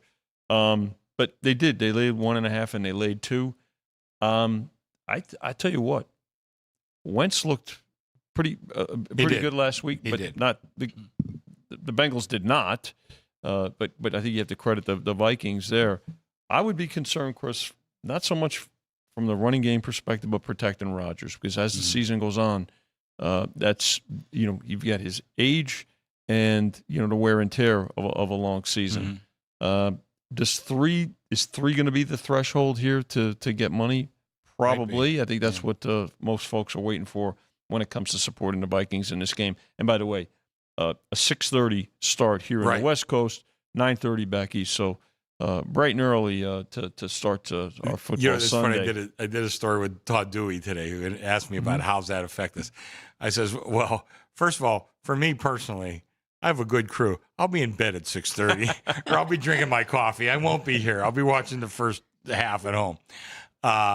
But it's great for us because we've been working with Michael since 1978, 79. It's always had a 24-hour sports book. So for over the years, we've built a great clientele in this town, which is a 24-hour town. Right. I mean, a lot of dealers and bartenders, whatever. So we will be jumping at 6:30 in the morning. And I can tell, I don't know if the room will be full at 6:30 because some people might be coming to bed and go have their breakfast or whatever. But I can tell you this, it does fill up, and you better be here about 7:30 or 8 if you want to get a seat. And for the main events that start at 10 o'clock. Bettors are resilient. Bettors adjust. That's right. And credit the bettors for that, for sure. Vinny, all right, we're going to go to the next one here with 2 teams that are undefeated. It's the only 3-0 matchup we have this week. It's the Eagles and the Tampa Bay Buccaneers. The Eagles, 3.5-point favorite, total 44.5. As we know, some injuries on Tampa Bay side. And then the Eagles coming into this very fortunate to get that win over the Rams. Well, the Buccaneers too, right? I mean, both of them with late game heroics. That's right. In from the kicking game of all things. But you hit a key point, Alex. Evans is out again. They've not had their entire receiving core intact, I think, for the last couple of seasons. But I will tell you this: these are 2 of the guttiest quarterbacks and most resilient quarterbacks in the league, especially Baker Mayfield. Baker Mayfield has jumped around from with a variety of teams. But you know something? This guy is gutsy. He's a winner. He's a gamer, and they'll be a pretty good Eagle contingent, I think, down in Tampa. There are a lot of transplants down there. But this is a good game. This is probably a toggler, right? I mean, it opened 3. They laid the 3, went to 3.5. I think they take the 3.5. I could see this game going back and forth. And I'm glad Parles isn't here today because I know what he would say. That it has the makings of falling 3, which he loves to torture us that way. But of course we tease him on that, and he but it could very well come down to it. Some cross currents in this game. You talk about injuries on both sides, and these are two of my favorite quarterbacks. I always talk about Jalen Hurts and just my respect for this kid and how he wins games. Well, Baker Mayfield wins a few games too, and he's a guy. Hurts, he got his comeuppance a little bit having to leave Alabama, getting replaced at halftime of a national championship game. But, again, he's done great. Baker's played for, 5 or 6 teams? Yeah. I remember when it was available. I remember telling this, not that they're going to listen to me, but I think the Steelers should sign this kid, man. Jeez. Yeah. He could have got him relatively cheap at that point. Now he's making $50 million a year. He ain't so cheap. But there's that the Eagles won 19 of the last 20. What's that 20th game? Tampa Bay. And they've kind of had their number. That doesn't mean that much to me. What means more to me is that half a point. And if you get 3.5, I think I would take Tampa. This is not one of my plays. I have a couple plays marked down. This is not one of them, but this was borderline. Just that 3.5 might be enough to entice me because, Mayfield. And by the way, Barkley has not played that well yet this year.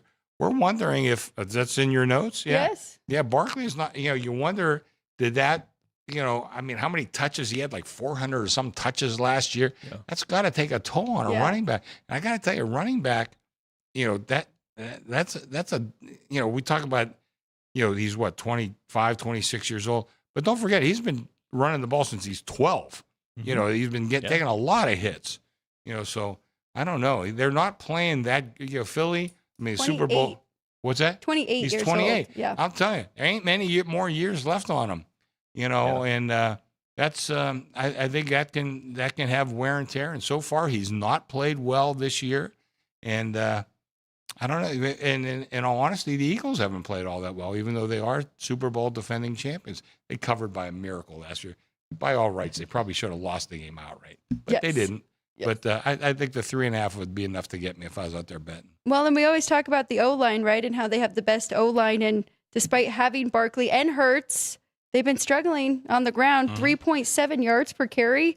Tampa Bay on the other side, I was worried in the first game. I'm like, okay, new OC, Liam Cohen, no longer there. They're not going to use Bucky Irving. They're not running the football.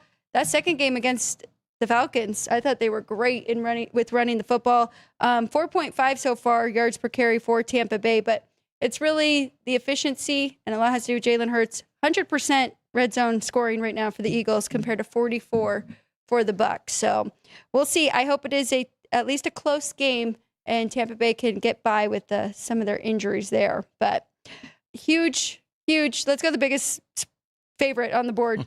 Big spread here. Buffalo, 16-point favorite against the Saints. Still trying to get their first win of the season.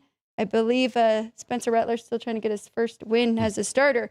Total 48, and Buffalo, they keep on rolling here. Chris, what do you like in this one? Well, for any fans of mine who used to watch my old show with Gil Alexander, one of the bingo cards was diminishing returns. This game looks like diminishing returns to me. This will be one of my plays. Now I don't know if you can get 17 on this game. Maybe you can Sunday morning. I kind of doubt it. If there is a 17, I would jump pretty quick because he ain't going to last long. The Wise guys will take 17. But even at 16 and a half, that's just a lot of wood to cover. And I've said it a million times. NFL teams, it's not Cignetti isn't coaching this team, or James Franklin's not coaching this team. They're looking to get out with a W. Right. They don't care if it's 1 or 3 or 7 or 10 or whatever. They're not looking to win by 17. And I think you have a Saints team, they're not very good. They're probably my worst rated team, my lowest rated team. I can look real quick. Pretty sure they are my lowest rated team. The Titans are giving them a pretty good run for it. Yeah, I think those two are my two lowest. But nonetheless, it's just too hard to cover that in the NFL. Yeah. You got this will be one of my plays. I'm on the dog here. There'll be more teaser action on this game. The public will tease the Bills down, and pros will tease the Saints up. I mean, that's how this game is probably going to get played, right, Chris? I mean, when you look at it, I mean, you're not going to,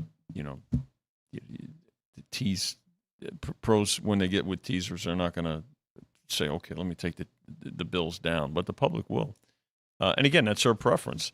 Look, to Chris's point, it is. I don't think teams look ahead as much in the pros as they do in college. The thing with the Bills, let's stay healthy and execute. Let's get the job done.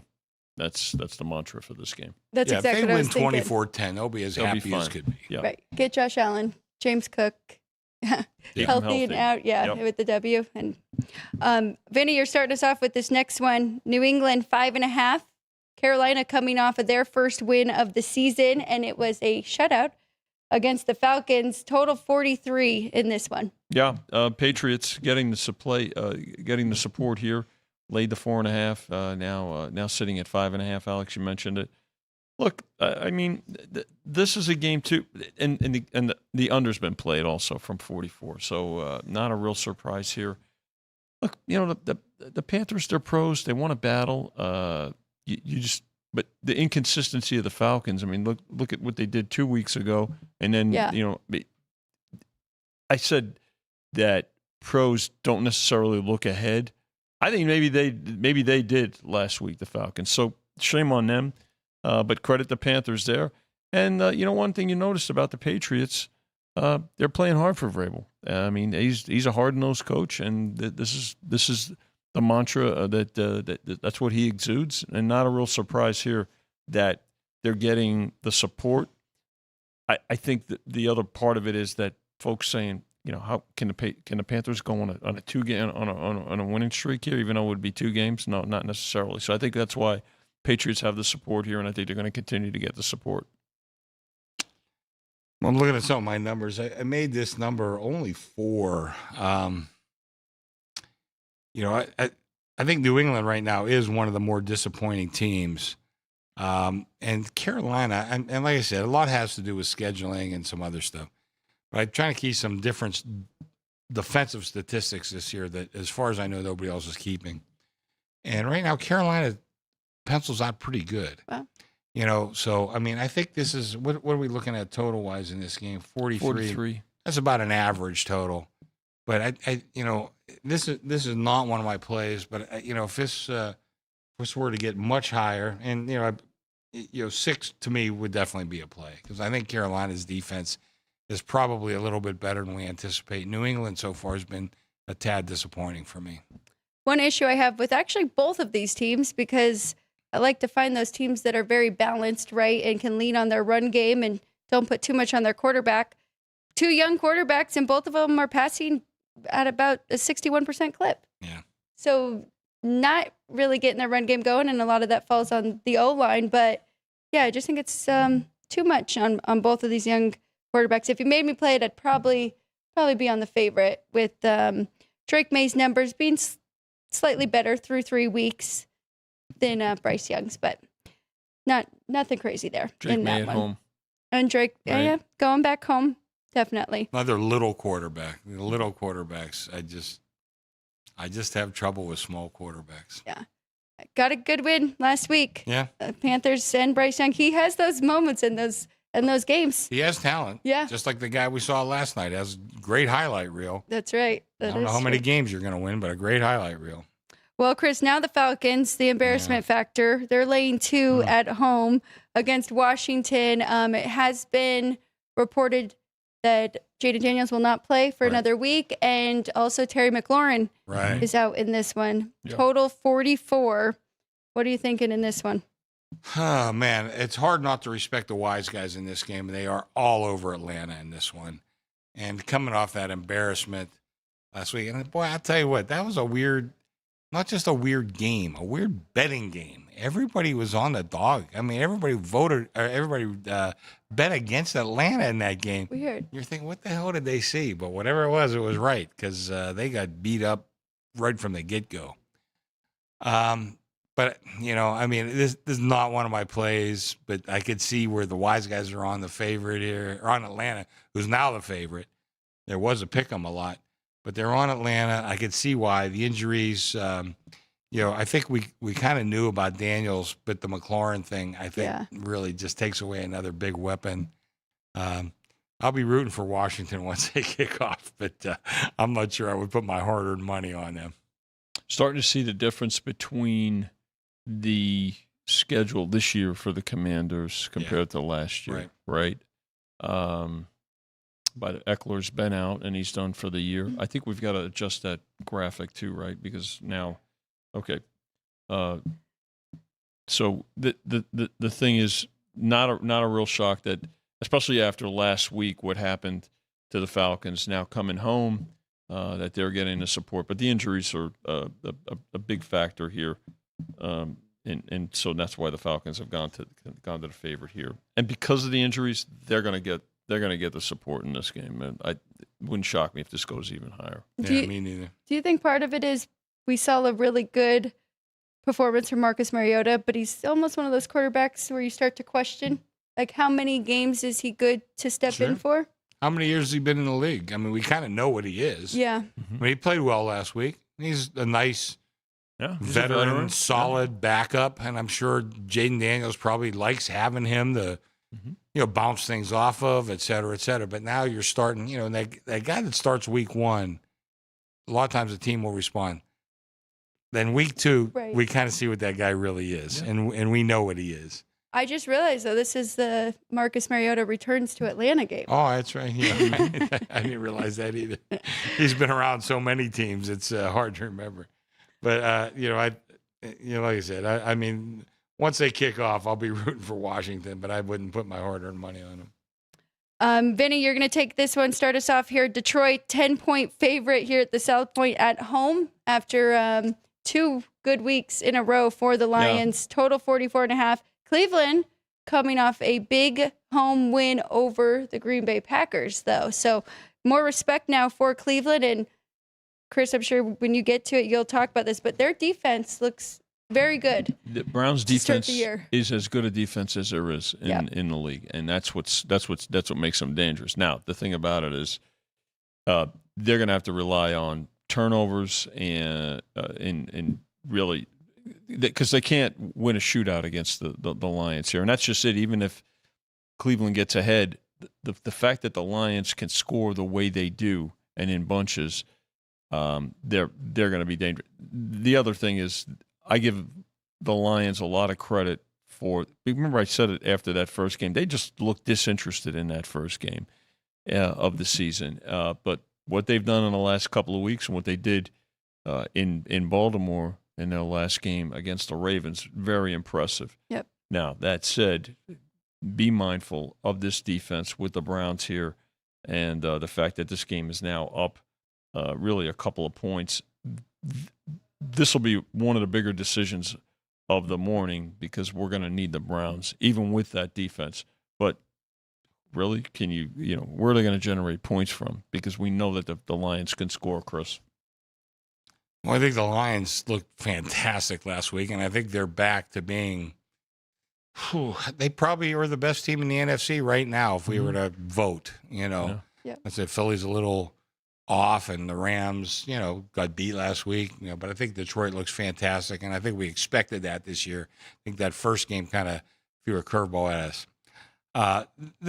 My numbers come to 10.5, but I'm looking at diminishing returns again in this one. This one did not make my list, but it probably should. And the wise guys are on the favorite in this game, and I actually have to respect that a little bit. But I still think they're wrong, and I think maybe they're setting up to take a better number come Sunday morning. I mean, it wouldn't be the first time that's happened either. But I think that this number looks a little high. And like I said, I was looking at some of my defensive numbers And we know Cleveland has some good defensive numbers. That's a good defense. Yes. You think they're one of the best in the league, Vinny? I'd be hard pressed to argue with you. I don't know if Cleveland could put up many points against Detroit, but Detroit's defensive numbers are not very good. I think that, listen, these are still pros. They're still out there. And, I don't know, can they get to 17 in this game? I think if they get to 17, they got a great chance to cover this number. And I kind of like the dog in this spot. I think this number's just gotten a little too 10 to me would be a take or take or pass. And I think I would probably take here. You know what's interesting, Chris, about you're right. I mean, the Lions defense, they still gave up 30 points last week, but they sacked Lamar Jackson 7 times. They got to him. How's Flacco going to, move? He's not as mobile even. So that factor could make the Lions defense better. I don't know. But I'm with you. I mean, if you've got a team that can play the kind of defense that the Browns have played, all that said, though, we both know that this will be one of the bigger decisions of the morning. We're going to need the Browns. Well, I'm a Pittsburgh guy. I would never get a Cleveland shirt, but I might get a Browns tattoo on my I think I'm going to be rooting for him a lot. To your point, Vinny, man, they missed Hutchinson last year. Oh, man, yeah. Oh, boy. He's a big part of that defense. Let's go to Houston. Very disappointing for the Texans. 0-3 to start the year.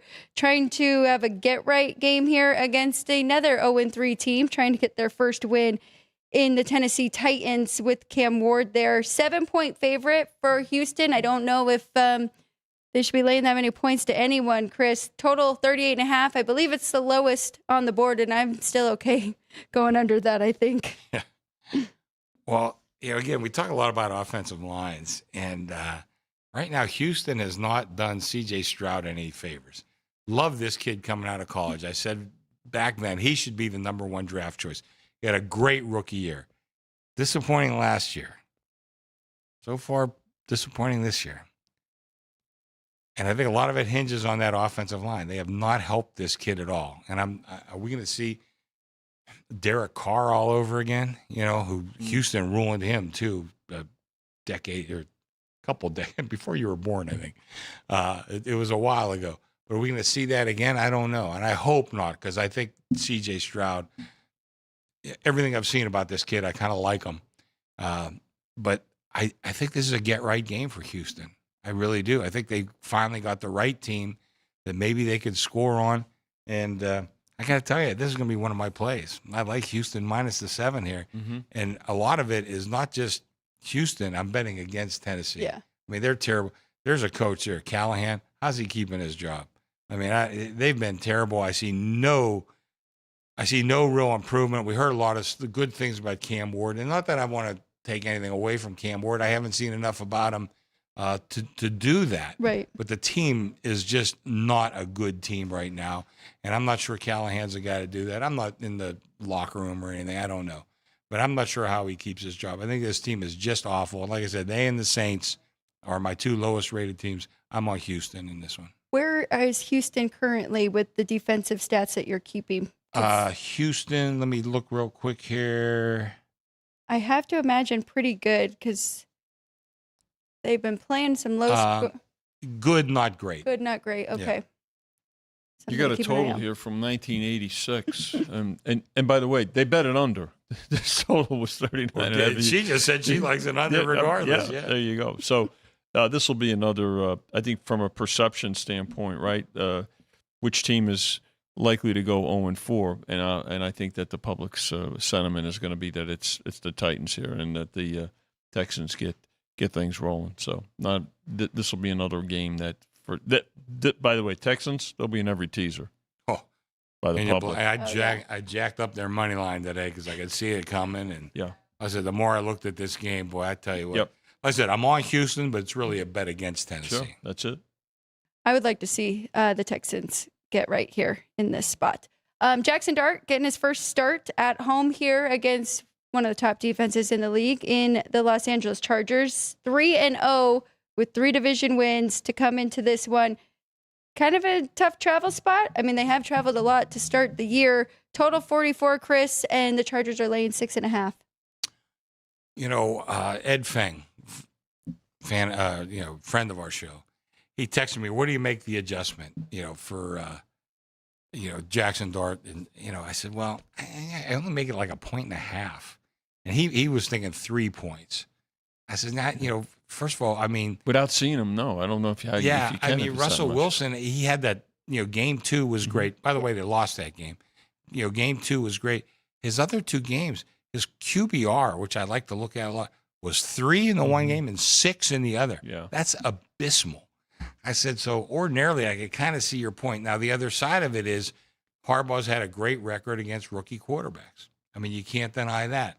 I did make this number a little bit higher, but I don't know. Jackson Dart really did look good in the preseason. I think right now, if you're in that room, you're in that locker room, right, you're in that building, you have to think, man, this kid at least going to give us a shot. Where this Russell Wilson, one of the guys on, I forget who it was, might have been Sherman, said that he thinks Russell Wilson may have played himself out of a Hall of Fame nominee, and I'm not sure that's true or not. Could be. But he's played terribly, and it's been a couple years that he's been terrible. Not just this year, not just last year with Pittsburgh. He was a little inconsistent with Pittsburgh. He was terrible in Denver. Yes, that's why they got. It wasn't that great in the last year in Seattle either. This is like 4 or 5 years now. It's not been that good. So Ed, I love you. Ton of respect for you. Good friend. We had a great dinner together, by the way. But I think you overrated Russell Wilson here. I think I'm not even, I made it 1.5. I had trouble going that high, because I just think Russell's been so bad. How much worse can Dart be? We'll have to see. Let's see how he performs in a regular season game against a very good defense, a quick defense. Oh my gosh. And to your point, Alex, the Chargers, we're seeing it. We're going to continue to see it. Don't forget, this is the team that is going to have logged the most miles. So of travel during the course of the season. They started off in South America, and now they're crisscrossing the country. Forgot about that. Yeah. So this is a team that, as the season progresses, that we're gonna have to be mindful of that. The other thing is they've had some defensive injuries too, but this is a team that has exuded so far next man up mentality and execution. Rookie quarterback going in. At least he's at home here. I know Giant fans are excited to see him. I'm curious to see him myself. I want to reserve what we're going to see in terms of an upgrade or an adjusted number now that he's going to face live fire in a regular season game. Looking forward to this one as well. Another friend of our show, Joe Fortenbaugh, was on. He's been on ESPN. He loves the Chargers this week. For what I said, that he loves the fact that you got a rookie quarterback going against Jim Harbaugh. He said Harbaugh's just had tremendous success in these kind of situations. I love Joe. Respect. I had a great dinner with Joe too, a couple of them. But I don't know. I kind of. I don't know. How much worse can he be than Russell Wilson? I just don't know how much worse. It's a double-edged sword, because we saw right down the street this Chargers defense. Geno Smith looked like a rookie himself against this defense. From the first play of the game. But the locker room thing, and we saw it in Denver, especially. I don't know so much in Pittsburgh, but really in Denver, as soon as, Russ was gone, like the entire team kind of rallied and was ready. So we might see that again here. I'm interested in the points. I am. I have the Chargers. I don't know, maybe a little bit of a flat spot. We don't have flat spots in the NFL, but a little bit. Another one here, San Francisco quarterback, question marks. We don't know for sure. Brock Purdy is practicing, but I don't know if we've gotten confirmation if it is Mac Jones or him. 3-point favorite at home. The Niners are also undefeated, 3-0. Jacksonville 2-1, could be undefeated. Total 46.5. Vinny, I'm going to start with you with this one. San Francisco, another year, another battle. Bosa gone now for the season.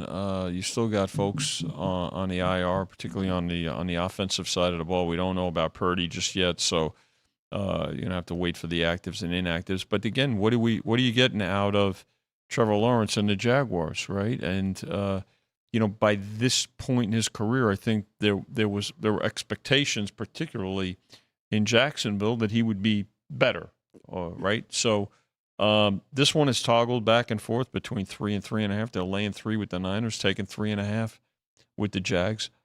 Even if Purdy comes back, that'll drive the number up again. But is he going to be 100%? And what happens when he takes his first hit? I think that we're going to start seeing that with this young man. So this one not real surprised either with the total on this game at 46.5, which is up. It got as high as 47. I think that the perception, too, is that there'll be points scored in this game, kind of a wide-open game. Jacksonville has some great defensive numbers from what I'm looking at. Really good. Boy, you mentioned it, Trevor Lawrence.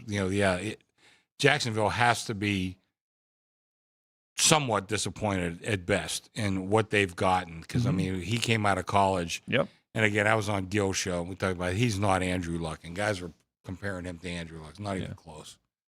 But their defense is suddenly playing really well. And, I don't think – I get the feeling Purdy's not going to play. Just a feeling. I don't know. If he's not playing, I think 3 would be a take for me. Now I wouldn't touch this game because if he's playing and he is healthy, I think his number should be closer to 5. But if he's not playing, I think the number should be like 2. That 3 obviously is a huge number. I would wait and see the actives and inactives on Sunday morning before I would touch this game. But keep an eye on that Jacksonville defense. Not so much their offense, but keep an eye on that Jacksonville defense. I think it's pretty good. And that's why I played under. I like that it got to 47, went under there. But really, Jacksonville's defense has impressed me. 17-7 win over Houston last week, and I like their defense too. Numbers don't show it yet. And then on the other side, San Francisco 3-0. They're averaging 20 points a game. How is that? Their defense has been pretty good, even with the injuries, and they still have wide receiver issues. So I think it's a little high, but we'll see when game time happens here. Let's go to the Rams, 3.5-point favorite at home after that devastating loss to the Eagles, where we thought they had them. Colts coming to town, 3-0. Man, total 49.5 in this one. Are you taking the points with the Colts? Are you believing in this offense that's only had to punt how many times, Vinny? Well, they didn't punt the first 2 weeks. Yeah, so once or twice. That's all they've had to punt. Yeah. Just once. One time in 3 games. Well, the punter is the holder, so he gets to play at least. He's earning his letter. So it's not that I don't believe in the Colts, because I like Shane Steichen a lot. Jury's still out on Daniel Jones. So far so good, but we still got a ways to go. But I like Steichen. Might be able to get a lot out of Jones.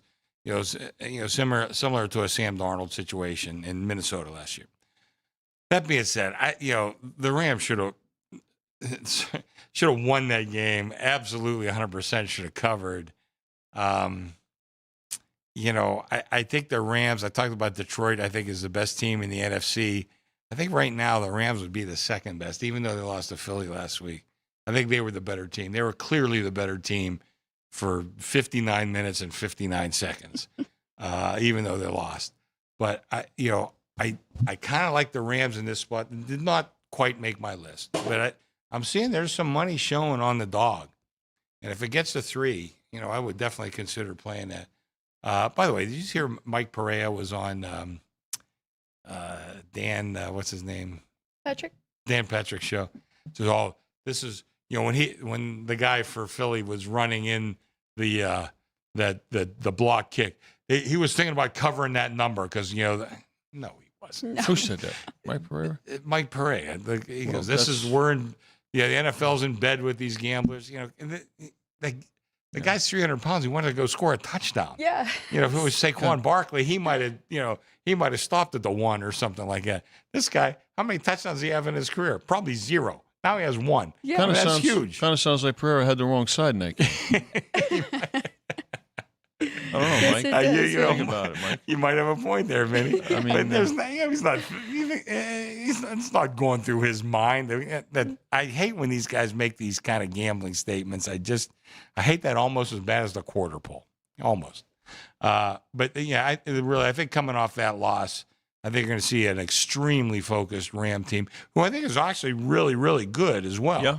And I think I like them even minus a 3.5. I obviously would like them a lot more if it was -3. Good game. Good. The Colts have been. They answered some questions last week on the road, right? Their first road test, and Rams looking to rebound. So I think this will be a real popular game, and it could very well be a game that goes back and forth. To Chris's point, I mean, but so far so good, right? Chris, it's been two-way action. There's been support for both teams right now. So, and the only real game we're sweating right now is that Atlanta game. Yeah. The total on this one of the higher totals too. At they bet this game over a couple of times, and no surprise we might hit 50 by the time, or go through 50 even before kickoff. This is a great game. I'm excited because, to your point, two-way action. There's a lot of strong opinions on both of these teams, and people felt very strongly about the Rams coming into the year, and now the Colts are kind of the public new hot team here. So, Vinny, start us off with this one. Vegas, Bears coming in off a really good win over the Cowboys. And then Vegas has not looked good since week 1, but they're back at home, laying a point, total 47.5. Well, a lot of teams have looked good against the Cowboys so far, right? And that defense. And here's the thing I would be concerned about with the Raiders. It's the offensive line. Chris hit on it earlier, but the other part is Gentry's. You're a rookie. Don't start talking about what. Well, why'd you draft me? Why'd you make me the number 1 pick? And you're only giving me the ball, so few times in a game. I don't know if you heard those remarks. That was a couple of weeks ago. Well, probably because you were down by 3 touchdowns too. So it's not like you're gonna. And by the way, it's not like you've had this breakaway. All these breakaways and things like that, too. So, look, Raiders have some issues here. There'll be plenty of Bears fans, Chicago folks not only travel well, but there's a lot of Chicago transplants here in Las Vegas. And so I think what we'll see here is overall two-way action on the game. And really, this number hasn't really moved that much. But I think the Raiders are still, I believe it or not that they can score as much, but their defense is better than the Cowboys' defense. So let's see how Caleb Williams handles this defense here. But not a lot of movement at all on this game so far. But another total that's seen some over attention. This game was pick or one. I won Raiders. I made the Bears one. And I don't know, maybe Ryan McCormick's influencing me here, but I think that I still think Caleb Williams has all the talent in the world. Does he have the right coach that could get it out of him? It looked like it last week. Yes, it did. How long that's going to last, I don't know. But I mean, the thing about Caleb Williams, I think it's a mental game with him. He wants to make that big play every single down. And we talked about it at lunch the one day when we were together. Coaches, smart coaches will tell tell a quarterback, your best friend is your punter. It's not the running game. It's not the defense. It's not your tight end. It's your punter. And this is the NFL. It's not college. You don't need to score 42 points a game to win. You talked about, who was it, has 20 points? The Niners. The Niners. They're getting 20 points a game. They're undefeated. Yeah. Play smart. Don't lose the game. And I think Caleb Williams, I don't know if he's going to wake up to that or not. He has the ability. God knows he has the talent to do whatever he wants to in this league if he gets his head straight and follows good coaching. I think they got the right coach. That being said, I made him one. I mean, I'm not going to go crazy. It's not one of my plays, but I think this is a really interesting game. And by the way, I think the Raiders have the right coach too. And I don't know if we're going to see anything, come to pass in this particular game, but I think both teams have the right coach for their situation. Agreed. we end this Sunday slate with two fantastic games. Let's talk about the 1-2 Baltimore Ravens, the 1-2 Kansas City Chiefs, going head-to-head in Arrowhead. Baltimore is a 2.5-point favorite on the road, total 48.5. I like Baltimore in this game. This is going to be one of my plays. I've been saying it. Kansas City's going to have a disappointing year. I mean, so far so good, or bad, however you want to look at it. But you got the Ravens. Listen, the Ravens lost some tough ones, and they didn't look very good last week defensively, certainly. But I still think there's a lot of positives on this team, and this is a desperate team. Now, Kansas City obviously is just as desperate.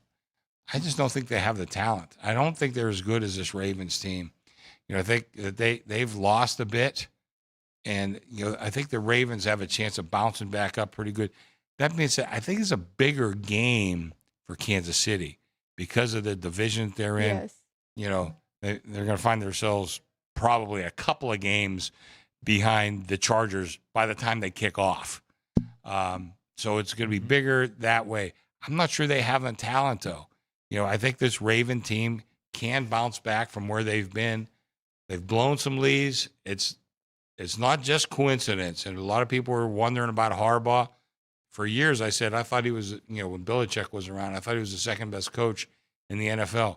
He's not coached that well the last couple of years. I mean, he's certainly no Andy Reid, I could tell you that. But I'd like them in this spot. I think the Ravens come out, and I think they go and win this game in Kansas City. The loser of this game is going to be 1-3. Yeah. Think about it. I'll tell you one thing about the Chiefs, though. It's their defense that's really played well these first few games. They're struggling to score points, but maybe they can against this Ravens because this Ravens defense is not playing particularly well.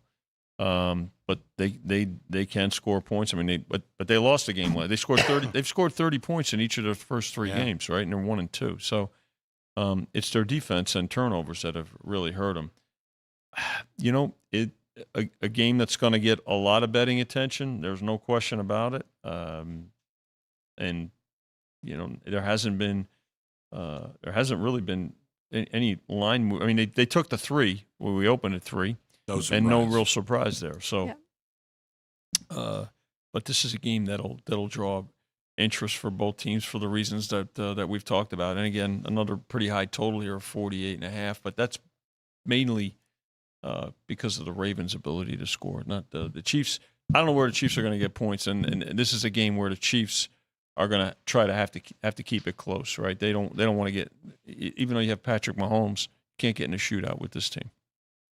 I'm shocked that my number actually came to Kansas City 1, so it's a slight lean to get in the points here with the Chiefs. I don't know if I'll jump in because I did have Baltimore rated as the highest power-rated team or one of going into the year, and I still think they have all the talent in the world. So we'll see. I still have Maybe my a highest 3. power-rated team. I mean, we talk about the defense.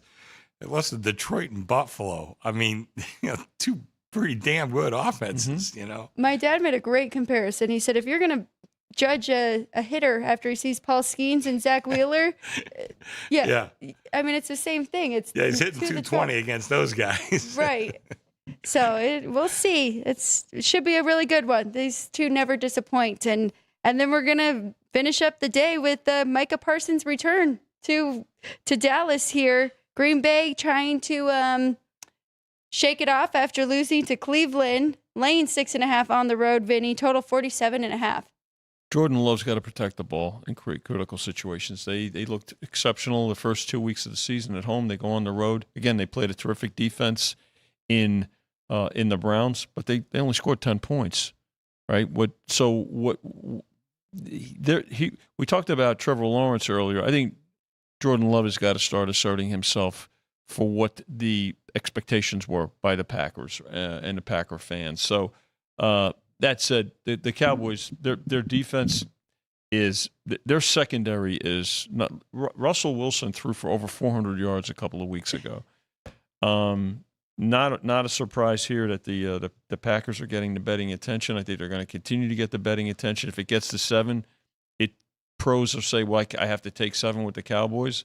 But I could tell you this: anybody that takes the points with the Cowboys in this game is going to be on the edge of their seat because the way they give up points. No CeeDee Lamb now as well offensively. Their offensive line has significant injuries. I think half their offensive line is out.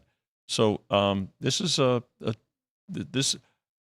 this Cowboy team has got a lot of issues. And now, but let's see how Green Bay responds to last week's loss. Green Bay's numbers, for these defensive stats that I'm keeping, and I wouldn't. I'd hang my hat on them only to a certain degree. Let's not go crazy. There's some new statistics I'm looking at, but their defensive numbers are the best so far. CeeDee Lamb, I think that injury is huge. So I'm not sure how many offensive weapons Dak Prescott has now. I mean, I think Dak's a pretty good quarterback. He's had some injury issues. That's when the team doesn't play well. But right now, without CeeDee Lamb, I mean, he's I don't know, top whatever receiver. They really need this team, this guy, and their defense has just been atrocious. I mean, talk about their run defense hasn't been that bad. Yeah, who's going to bother running the ball against them when you can just pick apart that secondary the whole day? Right. Yeah, so I know their gross defensive numbers against the run aren't so bad, but I think we could look at that two different ways. I like Green Bay in this game. Now I made the number 7.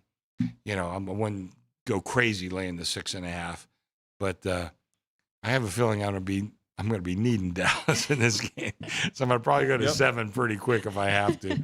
But I don't know. I don't think I don't like Dallas's chances too much in this game, and I know money line.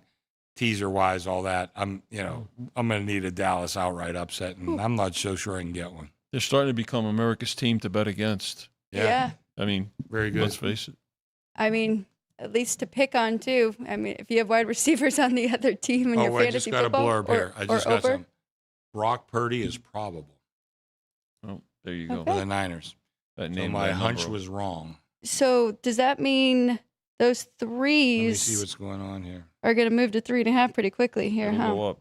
It won't come down. It's moving up right now. It's going to 3.5. All right. Before we get out of here, do you guys have anything on the Monday night games? Jeff and I will break them down completely Monday at 10 a.m. on Sports by the Book. Jets at Miami and Bengals at Denver. 7.5 for Denver, and Miami is a 2.5-point favorite. Love doubleheaders on Monday. In our business, 4:15 and 5:15 Pacific, respectively. This one they laid 2.5. Chris, I think, with the Dolphins to begin with. I mean, 2-0-3 teams, and now back to 2.5. And so Fields, I don't think he's been ruled he's out again, right? So we're probably going to need the Jets in this game, and in the other game, I'll tell you right now, 7.5 holding steady. We're going to need the Bengals, the Broncos at home here, and I think the Bengals have some issues, even though they won their first couple of games. I have no real opinion in either game, but my one opinion is come down to the showroom here on Monday night. Oh, wow! It's the best TVs in town, and I'm not joking at all. Best TVs. We got great promotions. Mike Libinati runs that showroom. He's giving away money, and it's great. And you need tickets though to get in the showroom, and it'll be sold out. So come in early. Tickets are only $10. Tickets are $10. So we do charge. We don't charge in the sports book. You sit there, and like I always say, park your ass or park the car. Our prices are the same, $0. But we do charge in the showroom. But there's a lot of giveaways and all kinds of stuff. Yep. So where do you get that $10 ticket for the showroom? Box office. The box office. All right. Well, while we're talking about stuff too here at the South Point, make sure you come and get one of your parlay cards, multiple parlay cards if you would like. Everything, right? Half point card, ties win, big teaser special, ties win, super teaser, and reverse teaser. Yeah. But first 2 weeks, some big winners in those. Last week, you guys... You rubbing the salt in the wound? You guys might have been on the right side. 10-teamers. Easy money. Yeah. And then... it sure was. For those two guys. Oh, my gosh. Looking back at it, it looked like it. Yeah, we knew all that was going to happen.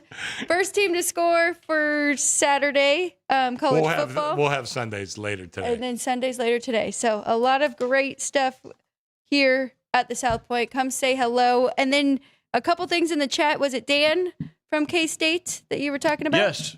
He says hello. He jumped in. He said thanks to Vinny. He's going to the game, but he is not betting on it. And then Attila asked about the Giants kicking game. No can know. I mean, they don't. Their kicking game is almost non-existent. He came in to take to kick a short field goal. Ham or the groin, right? Yeah. And He was. And he was in pain. I mean, their kicking game is in desperate trouble. Not good. Yeah. How about the Cardinals kicking game? By the way, here's the thing about the Cardinals. So Kyler Murray, he's a captain. Did you watch Kyler Murray last night? There's issues there. First of all, he warms up by himself. He comes out. He sits by himself on the side. There's no interaction with the team. Now, credit them for coming back and tying the game. Yeah. But I have to be honest with you, the vibe that's coming out of there, it's not good. I know they have injuries and everything, but look, you're professionals, and if you're a captain, it's incumbent upon you to really be a voice and a rallying voice. I didn't see it. I'd keep an eye on that. I was texting with Gil and Bear last night because when he was coming out of college, they're crazy drafting this guy number one. They both told me I was crazy. So I was reminding them I was not crazy. You can't win with this guy. You can't win with a 5'8" quarterback. He'll have the best highlight reel in the league. Yeah. We did have a poll question going while our show was going on YouTube here. Which home dog hands a ranked team their first loss this weekend? Chris, you're going to like it because you're on this side as well, but you're not going to like it because you like the team on the other side. Illinois plus 6.5 versus number 21 USC. Yeah. 39% of the votes. I think that has a lot to do with the spot, the 9 a.m. start. Absolutely. So I don't know what the other options were, but that was the winner here. Yeah, I could see it. Yeah. Wouldn't shock me. Even though I've been a USC guy, I mean, a terrible, terrible spot for him. Well, we'll see. When I was comparing, all of the stats, like we like 2 yards per play, yards per attempt, all that. Ooh, I'm like, can I really get here with Illinois? Because USC, their numbers have been that good on the year. But Vinny, thank you. Thanks, Chris, Alex. Good thank job. you. Good luck to you guys this weekend a little bit, but let us get some winners too. Thank you everybody for watching. This is Football Frenzy, Sports by the Book at the South Point studio. We will be back Monday morning, 10 a.m. Myself, Jeff Parles, and Chris will stop in to do a recap. Best of luck to you today. I'm Alex for the whole crew. Thank you, crew. We'll be back Monday morning. Have a great weekend, everyone.